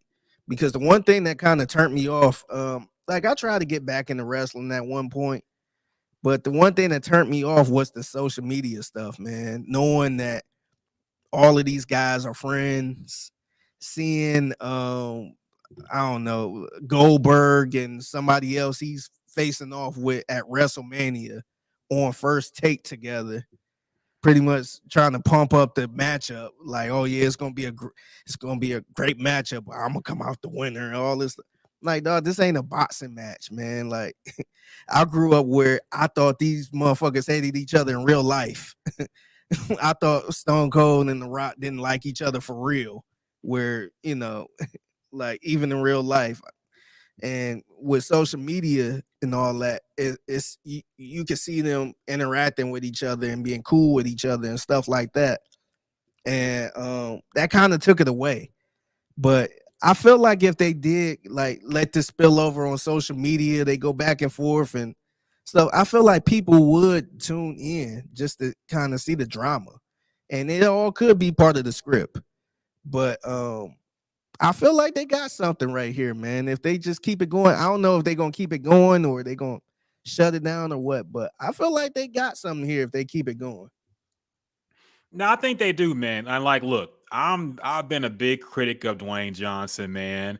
I just think he's super corny now. When I saw him come back to take the main event of WrestleMania, I'm like, this motherfucker here, man.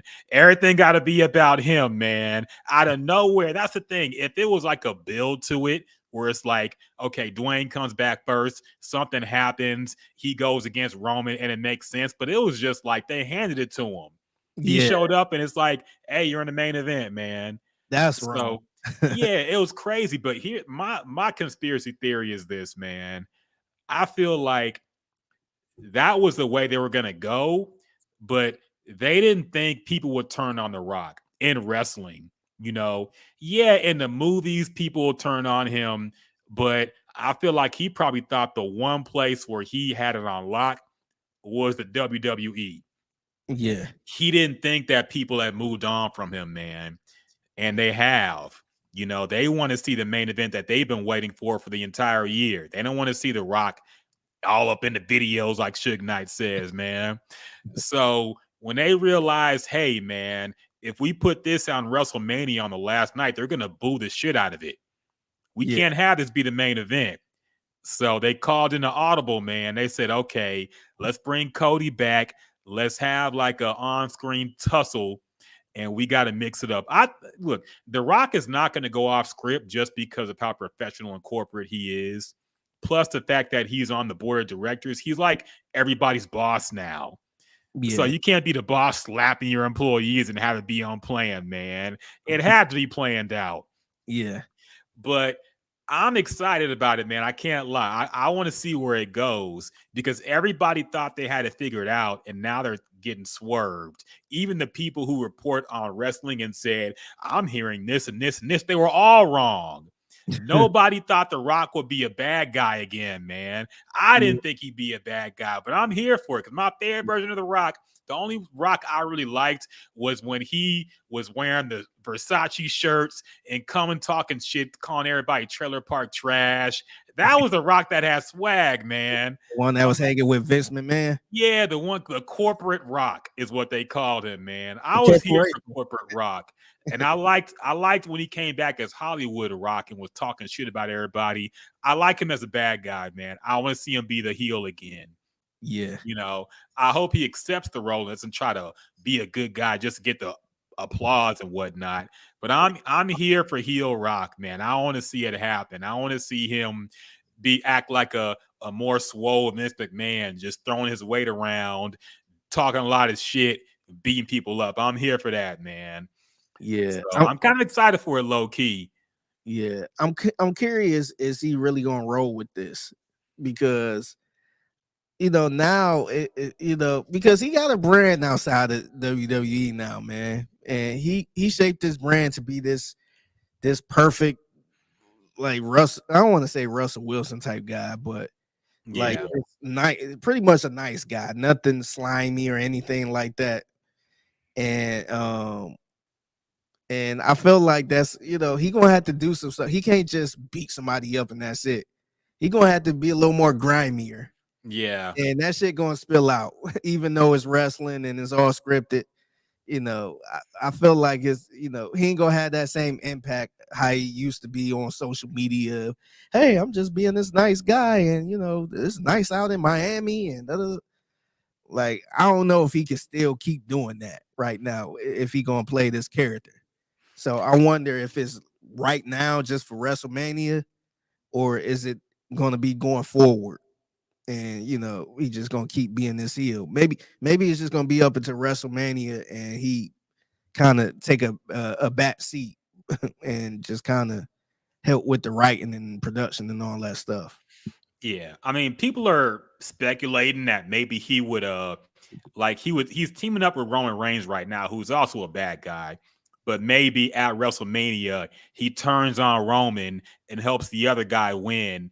And now The Rock is a good guy again. Everybody loves him. And then he beats with Roman Reigns, and they have the next year's WrestleMania be about them. That's possible, man. I would rather him just accept the hate, because I feel like no matter what The Rock does, he's gonna be hated, man. People are sick of him in general. I prayed for days like this, man. Okay, I was finally waiting for the days when people would get sick of this motherfucker, man, and it's finally here. So I'm happy, but I hope he just accepts it and just realizes, you know what, fuck it. Let me be the villain. All right, he's already rich. The movie thing didn't work out like he thought it would, man. He's not going to be in a DC universe. He's not going to be in the MCU. What else does he have to lose at this point, man? Just go ahead and accept it. But I doubt he will, to your point. I don't think his brand is too valuable to him to really go all in with the villain thing. So I don't know. Man, they was talking about him running for president, man. Yeah.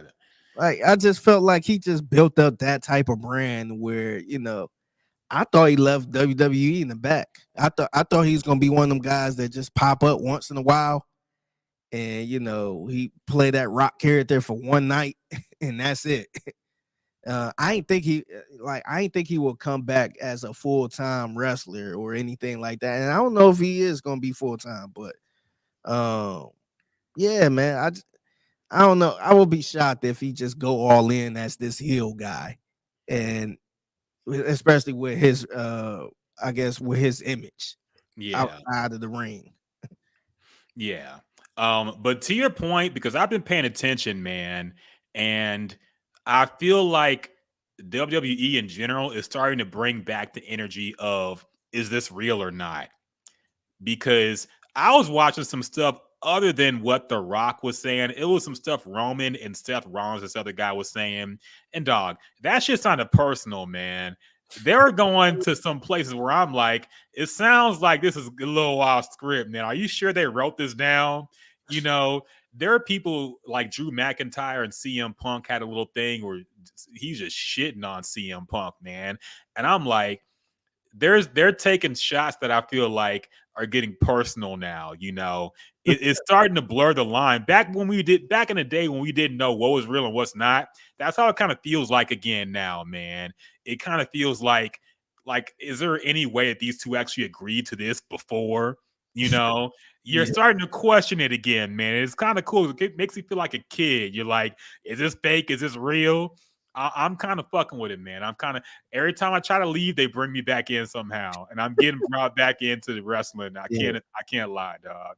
Yeah, I ain't gonna lie, because I seen some of the clips. I'm like, damn, okay.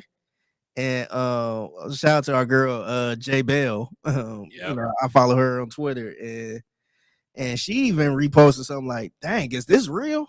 I might have to start watching this to see what happens. So I don't think it's been like that in a long time, man. Not in a long time, man. Because usually like stuff like that don't really make my timeline as much.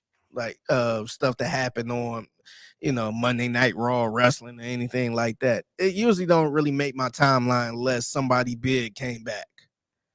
But for something like that was part of the show that keep constantly making my timeline, and people was asking the same thing, like, dang, is this real? Like, wow, I can't believe this happened. And damn, this look real as hell. Damn. I think they were cursing on live TV, man. That's what really got me. Yeah, it was on Peacock, but they were saying shit and fuck. I'm like, what's going on here, man? I don't know. It's getting a little spicy. Yeah, and then Triple H was like, it's out of line. That was out of line. And Triple H ain't right. Yeah, Triple H ain't trying to wrestle or nothing. Because it'd be one thing if Triple H was in wrestling mode. They called him Paul. They call him his real name, man. Yeah. They're like, hey, Paul, what do you think of what happened out there? Like, what? Man, that's crazy. I still be looking at that like, damn, that's Triple H. He really, there's no more Triple H. But yeah, just looking at that, I was just like, damn, like, I think, look, man, they got something. If they just keep this going, and I think it is, I think it is scripted. Yeah. But I think they got something, man. I think they need to do more stuff like this to pull people back in. And even, and this might sound a little corny, but even if it's still on social media, where The Rock make a statement or something saying like, yeah, I really ain't appreciate him talking about my family or something like that. That might sound a little too much, but I think that can really bring people in, man, because people gonna think they really got some type of beef. Mm-hmm. So I look, man, I'm not in that industry where I know what brings the people in, but that would have brought me in. That definitely I would be watching WrestleMania if it spilled over on social media more and there was a real issue. Like, I would definitely check it out. Yeah, I mean, I think this is also the advantage of not having Vince McMahon involved, because he had a very old school mentality to this type of thing, He man. had control over all of that shit too. Yeah. And he was very stubborn too. He didn't want to really hear anybody else's ideas in terms of what to do to things. So I feel like this is you have people like Triple H and The Rock involved. They know what people want to see in general, man. At least you would think so. They were part of the Attitude Era, man. They were the faces of it. They knew what made shit click, and then I think they've also realized it's not just enough to bring an old name in. Like, it's not just enough to bring a Stone Cold back. It's not just enough to bring The Rock back. You got to bring him back and have people care about it, you know? And that slap and all that shit that happened, that made people care about it again. It's got to be some drama like that, man. It can't just be, oh, The Rock is back and he's going to wrestle Roman Reigns. Nobody cares. It's got to be drama. It's got to be spicy. Yeah, I agree. I agree, because even in wrestling, man, that drama and that all that stuff sells, man. Like, don't nobody want to see no clean, basic ass storyline. I know. They want some tea. It's the same as reality shows, man. Like, ain't nobody watching no clean ass reality show. People like the drama, the bullshit going on, and the snake shit going on. Yeah, people like that shit, man. People like it in wrestling. Yeah, that's my mom used to call wrestling soap operas for men, and I'm like, it kind of is, honestly. It is, yeah. But it's got to get back to that energy, that fucking chaotic. You don't know what the fuck's going on, if it's real or not type energy, man. So yeah, we'll see what they do. But I'm locked in again, man. I gotta admit, I'm locked in. So that used to be the worst. Remember back in the day, like it'd be a matchup and somebody about to win the belt and somebody music start playing and it just fuck up everything. And then the person roll the person over 1, 2, 3, and then that's it. And somebody got cheated out. And it's just like, as a kid, I used to be like, oh, I can't believe that he lost the chance to fight at WrestleMania. And it's like, fuck, I gotta go a whole week to try to see what happened after that. Yeah. Nah, that was the worst, man. Whenever you think, you would always trick yourself into thinking, oh, there's no way you're getting out of this. Oh, Triple H just got hit by a chair and he done got put through a table. It's over now. Up here comes fucking Road Dogg and whoever the fuck else, his other friends come out and start beating everybody's ass. Trying to low blow somebody. Trying to come out and hit somebody in the balls. Like, what the fuck? Yeah. And then she throw Triple H on top of the Rock. Yeah. Ref don't see nothing. Ref don't see it because he out. There's a big ass screen right in front of you, right? Yeah. You can't look at that and see niggas cheating. Yeah. The funny part is the 1. The slow ass count. Yeah. 2. And you like, come on. And it's like, oh damn. Go ahead. I was gonna say the funniest part is how the referees are so weak. If you bump into them, they fly out the ring and they're knocked out, man. I'm like, wait a minute, dog. I know y'all ain't built like wrestlers, but y'all are like normal humans. Y'all can't somebody bump into you, you fly out the ring and you knocked out for 5 minutes. You got knocked out over a push. That's just too funny. What are you gonna say? Oh no, speaking of wrestling, I actually bought WWE 2K23. Okay, is it good? Yeah, I'm a little different. I'm trying to figure out how to work it, man. I bought it, and of course they don't have all the wrestlers I want to wrestle with and all that stuff. So I had to buy a certain package to unlock all the wrestlers on there. Yeah, I hate that shit. But they still don't have the fucking wrestlers I want to wrestle with, man. So they got a few, but I'm just like, man, I want to play with Crash Holly. I want to play with just some random ass people, man. But it's cool so far. But I don't know, man. I got to look on YouTube to see how people be getting all these wrestlers, and I don't know if it's some type of little you know how you play Madden and you can update the roster or something like that. I don't know if it's something they have something like that where you could, get like a old school 2000s roster, wrestlers or something like that. But it's cool so far. But I don't know. I thought it was gonna be a little better, man. Yeah. Oh, Patrick Creighton, what's up, Patrick? He said Patrick, what's halftime up? heat, Rock versus Mankind. When the Rock pinned Mankind with the forklift, I quit recording. I remember that, man. I remember that happened. I was watching. It was a Super Bowl, and halftime. I can't remember. I had to convince my parents to turn on USA Network to watch that shit, man. I'm Because surprised they had that one during the Super Bowl like that. yeah, it was a match in an empty arena, The Rock and Mankind. I want to say it was like 1999 or something. And they fought in an empty ring in an empty arena. And they fought throughout the entire arena. Like they was beating each other's ass throughout the entire arena. And then yeah, he got pinned with the forklift or something. It was crazy. So yeah, and that was when The Rock was a bad guy too. That was peak Rock to me. He was just swagged out and he was just funny. But yeah, that was crazy, man. They just bring something like that back. It would be funny. Patrick says we need Don the Rock Morocco versus Dwayne the Rock Johnson in WWE game. Who is Don the Rock Morocco? Let me search that name. I don't even know who that is. Yeah, is that another Rock alias or Don something? Morocco. Okay, he's an old school wrestler. Mm. He was in WWF from 1981 to 1988. See, I don't know the real old school dudes. I just know like Jimmy Superfly Snuka and Macho Man Randy Savage and Ricky the Dragon Steamboat. I know people like that. I didn't know who Don Morocco was. Yeah, But that's wild, man. yeah. I wonder if he even in the game. I'm gonna check it out to see. I'm gonna mess around with that game tonight when I get home.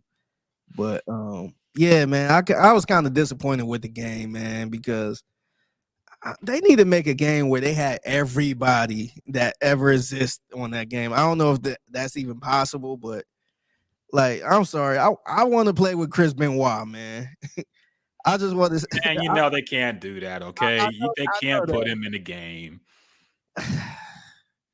That's like asking why Madden can't put OJ Simpson in, man. Come on, you know they can't do that. I get it, but I mean, are they not allowed to, or they just don't want the smoke? They don't want the smoke. I'm sure they own his likeness. They could if they probably wanted to, but you know they can't, man. You know they can't. Yeah, Do they still let you create a wrestler? I think so. Yeah, You could probably create them. I think a lot of music. Yeah, I think a lot of people do, because I swore I seen a video of Chris Benoit coming out in a newer video game, and but yeah, I just like there was no Chris Jericho on there, man. I was just like, man, He's with AEW now. They can't put him in there, man. yeah, but don't they own the likeness, or he took that away or something? Some wrestlers own their likeness. I think Chris Jericho owns, like, you can't put Chris Jericho in a WWE game because he owns a likeness. Is his actual name Chris Jericho? I have to look it up. If it is, I will be shocked. No, his name is Christopher Irvine. Okay, But I guess he owns his likeness, so they can't put him in the game. He's with AEW now, so yeah. But yeah, it does suck that they can't put the people that we grew up with in the game. Like they'll have a couple of the big ones, like a Stone Cold, but yeah, it's just all this. Oh, we can't do this because this person this and that person. We're not allowed to put that person in. I just wish they had the whole fucking list of wrestlers ever, and just have them in one place, man. Because it would be a legendary game. It should be something, man. Like, I don't know what they could do, but I don't know. That kind of sucked, man. Because that's when I was watching wrestling. yeah. But that's what was dope with the WWF games or WWE games from like the PS2 2000s era, because that was the time when they bought WCW and ECW. So you got the game, you got everybody in the game, man. You got Rob Van Dam, you got The Rock, Stone Cold, everybody in Booker T, everybody from WCW, Hulk Hogan. Yeah, like and that's everybody in the game. Yep. Yeah, man. But I don't know. It's cool so far. Yeah. Oh yeah, Al Snow. Yeah, they said Al Snow and Head. Yeah, that What was do everybody want. I didn't get that when I was a kid. I didn't understand what that was about. And now that I look back, I couldn't believe they put that on TV. Al Snow is a legend for that, man. He is. Yeah, they're like people thought the DMX, I mean not DMX, but DX, the suck it was bad, but whether everybody wants head, And brought the mannequin head out. Like, what's going on, man? What a weird gimmick to give somebody. imagine being a parent and you just sitting there with your kid watching that and you see that. You're like, what the fuck? I had no idea what that meant. I was a prude back then when I was a kid, man. I had no idea why everybody was getting excited when he came out and they said, "What does everybody want? Head." Like, what? I didn't get it. Now I look back, I'm like, damn, it's wild they put that on TV. It is. They knew kids were watching, but apparently they were like me and didn't know anything. So Yeah, no, that was bizarre, man. I kind of missed them days, but yeah. HRW says, where's Sasha Banks? I think she's gonna be in AEW. I'm hearing she's coming back. She was in Japan or something for a while, and now I think she's gonna be in AEW. I'm surprised she didn't come back to WWE. Yeah, especially with Vince gone and all that. I'm sure. Yeah, I'm sure they would love to bring her back too. Yeah, I'm kind of surprised she didn't come back, but I'm sure she'll be back eventually. Yeah, I think she's going to AEW, so we'll see how that goes. Oh, you're talking about games, man. I can't lie. I've been playing that new Tekken a lot. I played the demo. I seen it was coming fun, out. It was actually cool, man. It was actually cool. I was kind of confused. I was kind of confused at first because I remember the game from PS1. Mm-hmm. But because Tekken, this was the one where the new one was him being in the arcade and all that shit. And I was just like, what is going on? I'm just trying to fight. Yeah. Going on where I'm like, what? Like, I was so confused. But once I actually started playing, then I was like, all right, this is cool. But even with the Street Fighter shit, man, they make it like, oh, hey, I'm this guy. Let's go around to these different. It was just super confused. Maybe it's the way games work now because they can't just do a regular, hey, choose your fighter and that's it. But yeah, they made it super confusing. Maybe I'm getting old and washed. But I'm like, I thought the same thing with the demo because all I wanted to do was just fight. But then they had like the story mode and an arcade quest, and you had to read through all this shit. And you had to be this guy, and you had to go through the arcade thing. I'm like, what's going on? The reason why they're doing that is because they're trying to teach people how to play these games, man. Because when you get online, you're going to get your shit rocked by people who actually know how to play really well. And you're going to be like, what am I doing wrong? I'm doing the combos. Nah, it's a lot involved, man. So the reason they put those things in there is they're trying to teach you, because if you play it, it gives you like a tutorial on how to play the game, how to do the moves, shit like that. They're trying to teach you so you don't just go and give up when you play online, because it's rough out there, man. These motherfuckers will kill you instantly off of 2 hits. So no, I found that out the hard way. I was on this was a minute ago, but I was playing Madden. I decided to play Madden online. Oh damn! Woo-wee, man! I looked up. It was 28 zip. I'm like, what the fuck, man? Like, motherfucker only had 4 plays and already 28 nothing. I'm like, oh, y'all different, man. I thought me picking the computer's ass was good, man. I'm like, y'all can have it, man. I just play franchise mode and be a GM. Like, I ain't playing no Madden online with y'all some experts, man. I only play this shit twice a year, man. It's a young man's game, man. Y'all got it. It's a young man's game. You got it, young blood. Yeah, that's how I feel when I play any game online. Like Call of Duty, I play it. I'm like, I'm cooked. What Call it? So I was looking. So that's how I ended up buying the WWE game. I was looking to buy Call of Duty just to play something different and kind of get into it, because it seemed like that's what everybody play. And dog, I didn't know which Call of Duty to get, because they got one that's free, that's technically free, but you got to buy guns and all that shit to survive. And I ain't want to buy the new Call of Duty because I heard so many bad things about it, but I wasn't sure if people was just being snobs about it, where it's like, oh, this ain't better than the one from 2014, or will I tell the difference? So I was trying to figure out which one should I buy if I just want to. I kind of want to play online and submissions. So I was wondering which one would you recommend, or you not that big of a Call of Duty guy? Well, there's two different versions of Call of Duty now. The free version you were talking about is called Warzone. Yeah. That's the thing where it's like a battle royale where it's you and like 50 other players. You drop down. It's kind of like Fortnite. If you ever play Fortnite, you drop down and you just got to survive. But if you get killed, that's it. And you got to start over. And y'all all got to fight. You got to find guns. You got to fight until there is like one person left. So that wait, I gotta stop because Patrick Creighton said he started playing Persona 5. What is that? Persona 5, I've played Persona 5, man, but I didn't think Patrick would play it. That's funny. That's really funny. But I like Persona. I've been playing Persona 3, the new one that just came out, the reload version. Persona 5 is fun, but it's I don't know, man. You gotta be in the anime to like it, really. Yeah, it's like one of them anime type games, but it's fun. But yeah, it's Brad is an anime guy, then, huh? it could be, man. It could be. I didn't pin you for one, but you one of us. I see me and Dende and Patrick Creighton. Yeah.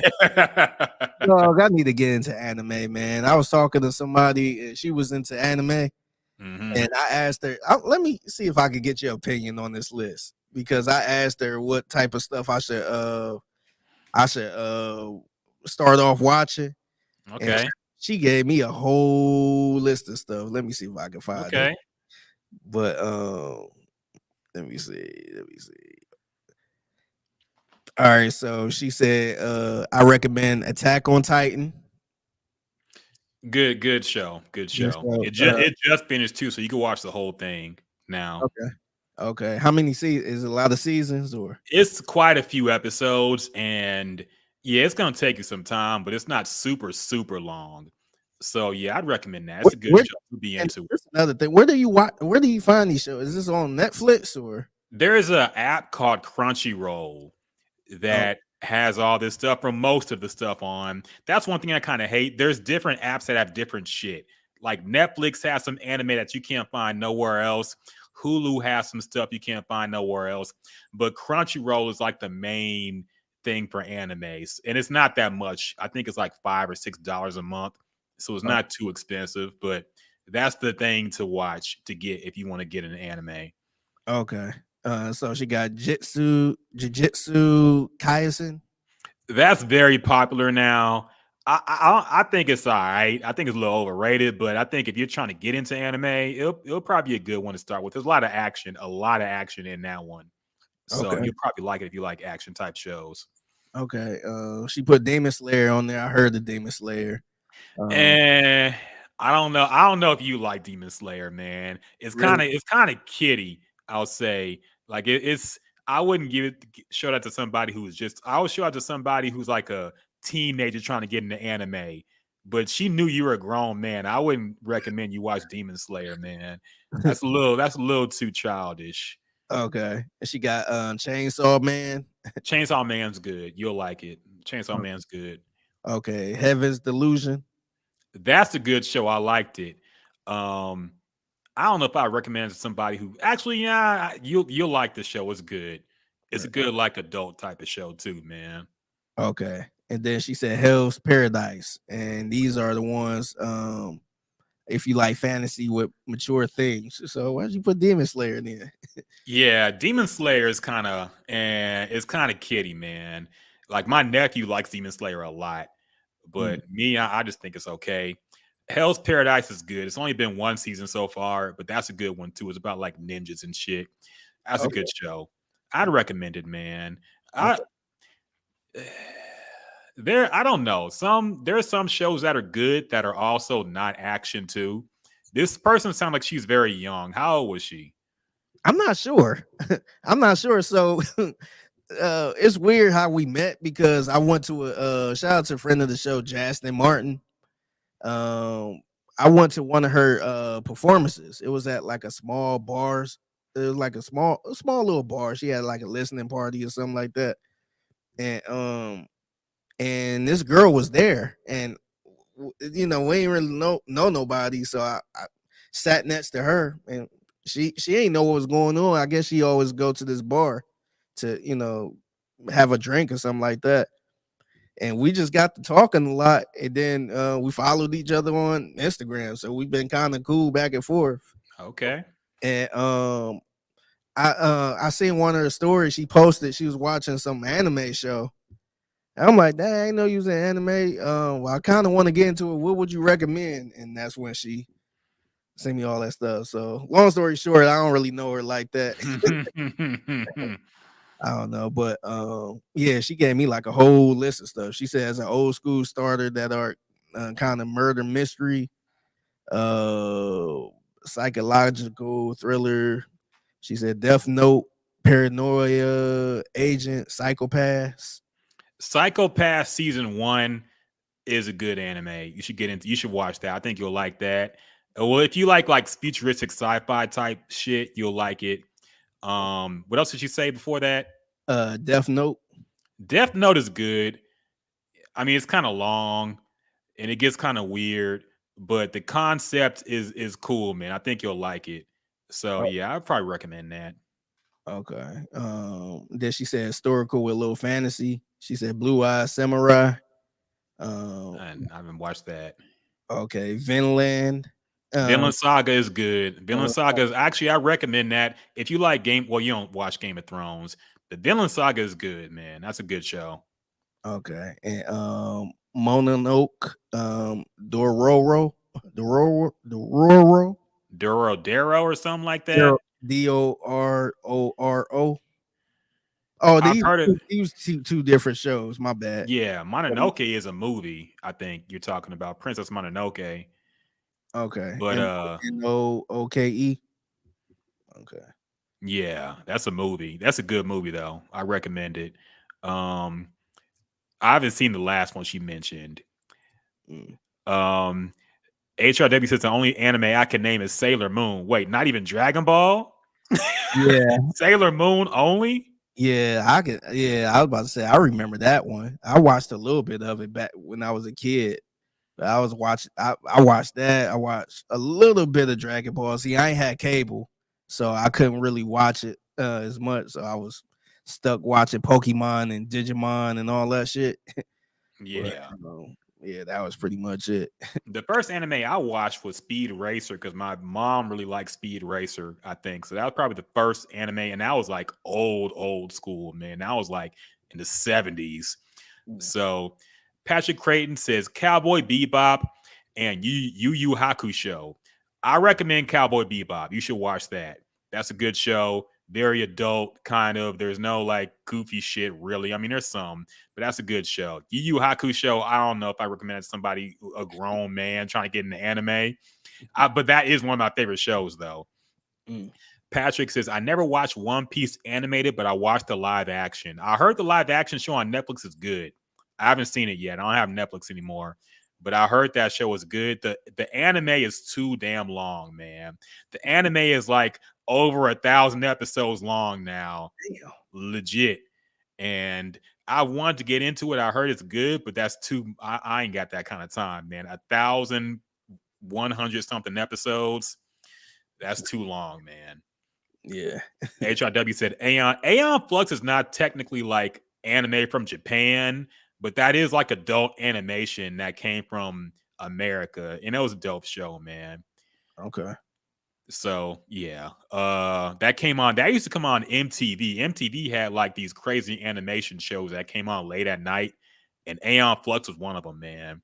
And that show was wild. That was like, I don't know, some weird shit to see as a kid, man. It was just crazy.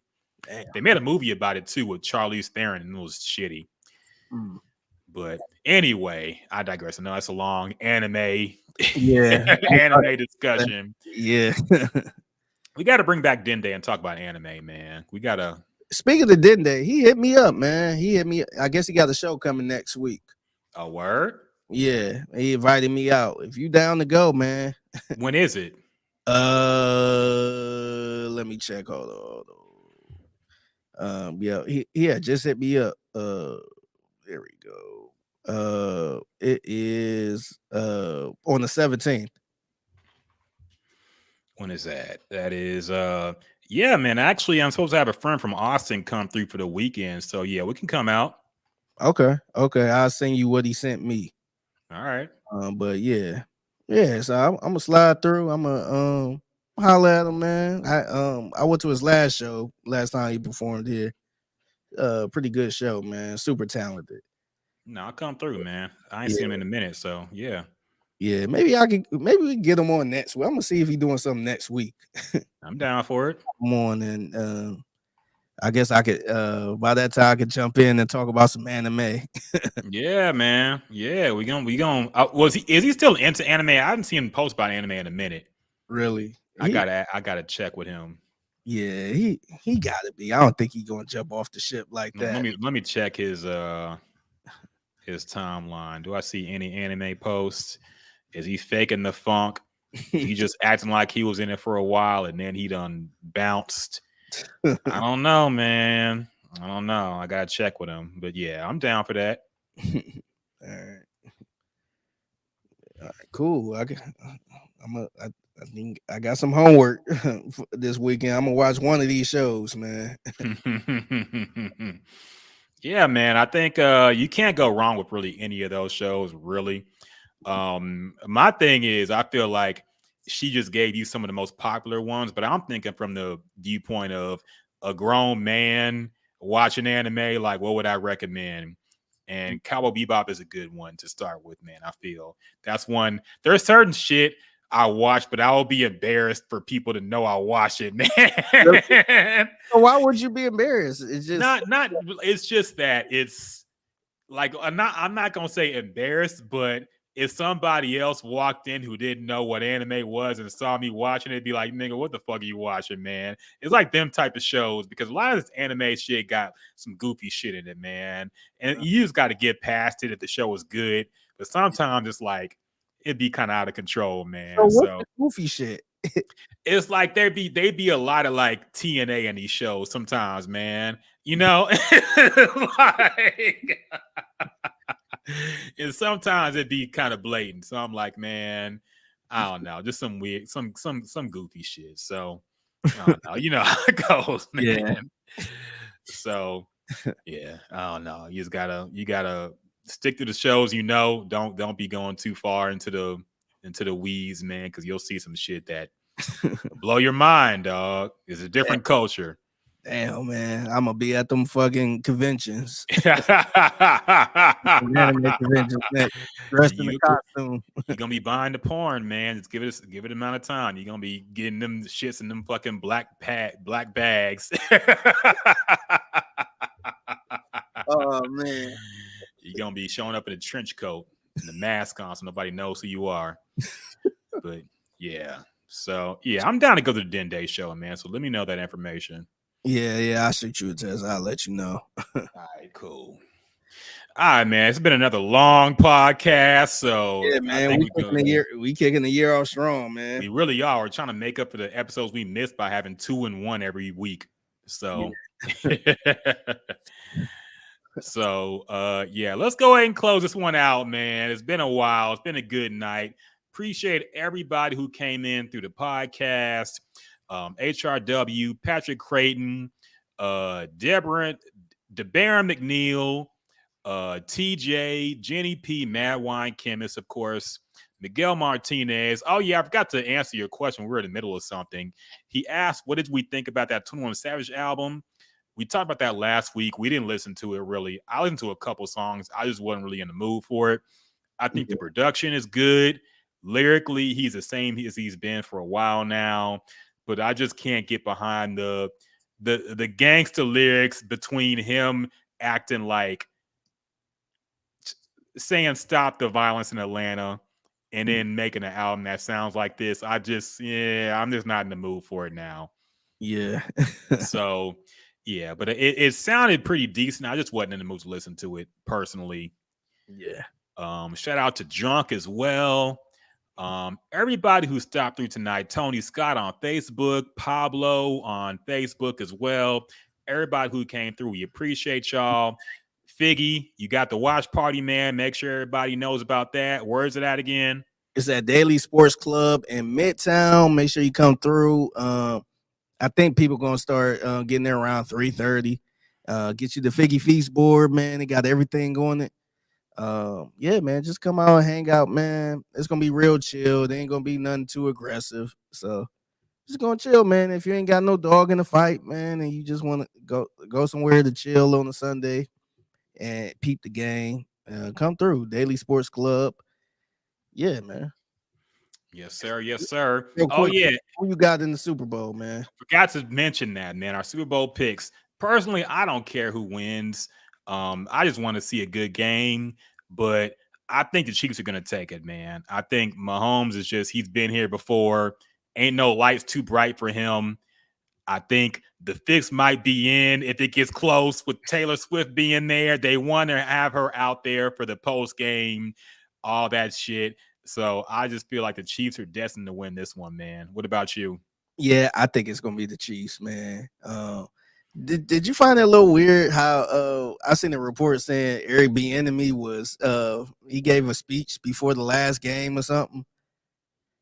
I'm like, they actually brung him in for a speech, and he gave a real speech where everybody was kind of had goosebumps and all that stuff. I'm like, I They thought that just was kind brought of him up.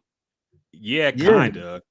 yeah. I thought that was a little bit strange, but after hearing that, I'm like, oh yeah, they might blow San Francisco out at this point if it was that deep. Pause. But Yeah. yeah, I think the Chiefs gonna win it, man. Yeah, I think they're gonna win it. Think so too, man. Like I said, I just hope it's a good game. Hope Usher does a good job with the halftime show. I'm sure he will. So yeah, I'm looking forward to it though, man. I think it's gonna be a good little night of football. So we'll see. We'll see how shit go, how shit shake out. Real quick, shout out to Patrick Creighton too, man. Check his show out. We Sports Radio Assistant finally got a night show again, man. Yeah, oh, that's right. That's right. Yeah, check out Area 45. Yeah, Area 4. I almost said Area 52 or 51. Check out Area 45 with Bajani and Creighton. Yeah, they on at nights, man. So check them out, man. It's good to have some nighttime radio, some local nighttime radio, man. Yes. Check them out. Yeah, show pretty good. Shout out to Sean Bajani. Shout out to Chris Santiago too, man. Producing that thing. So yeah, shout out to Chris, man. He did a good job doing the Texans game, the highlight stuff. So yeah, I had a good time working with him this past Texans season. Yeah, I love night shows, man. Y'all know I came up with the Paul Gallant show, so I'm very happy that 610 has a night show again, man. It's dope. So make sure y'all tune in with Sean and Patrick Creighton. It's a good show, man. HOW said in my old slot. Yeah, man. The slot that's just starting to cook now that the Texans radio is cooled off a little bit with the off season. Good time for some night radio, man. So make sure y'all tune in and check it out. Yeah. So hope y'all have a good night. Hope y'all have a great Super Bowl weekend, no matter who you rooting for. And until next time.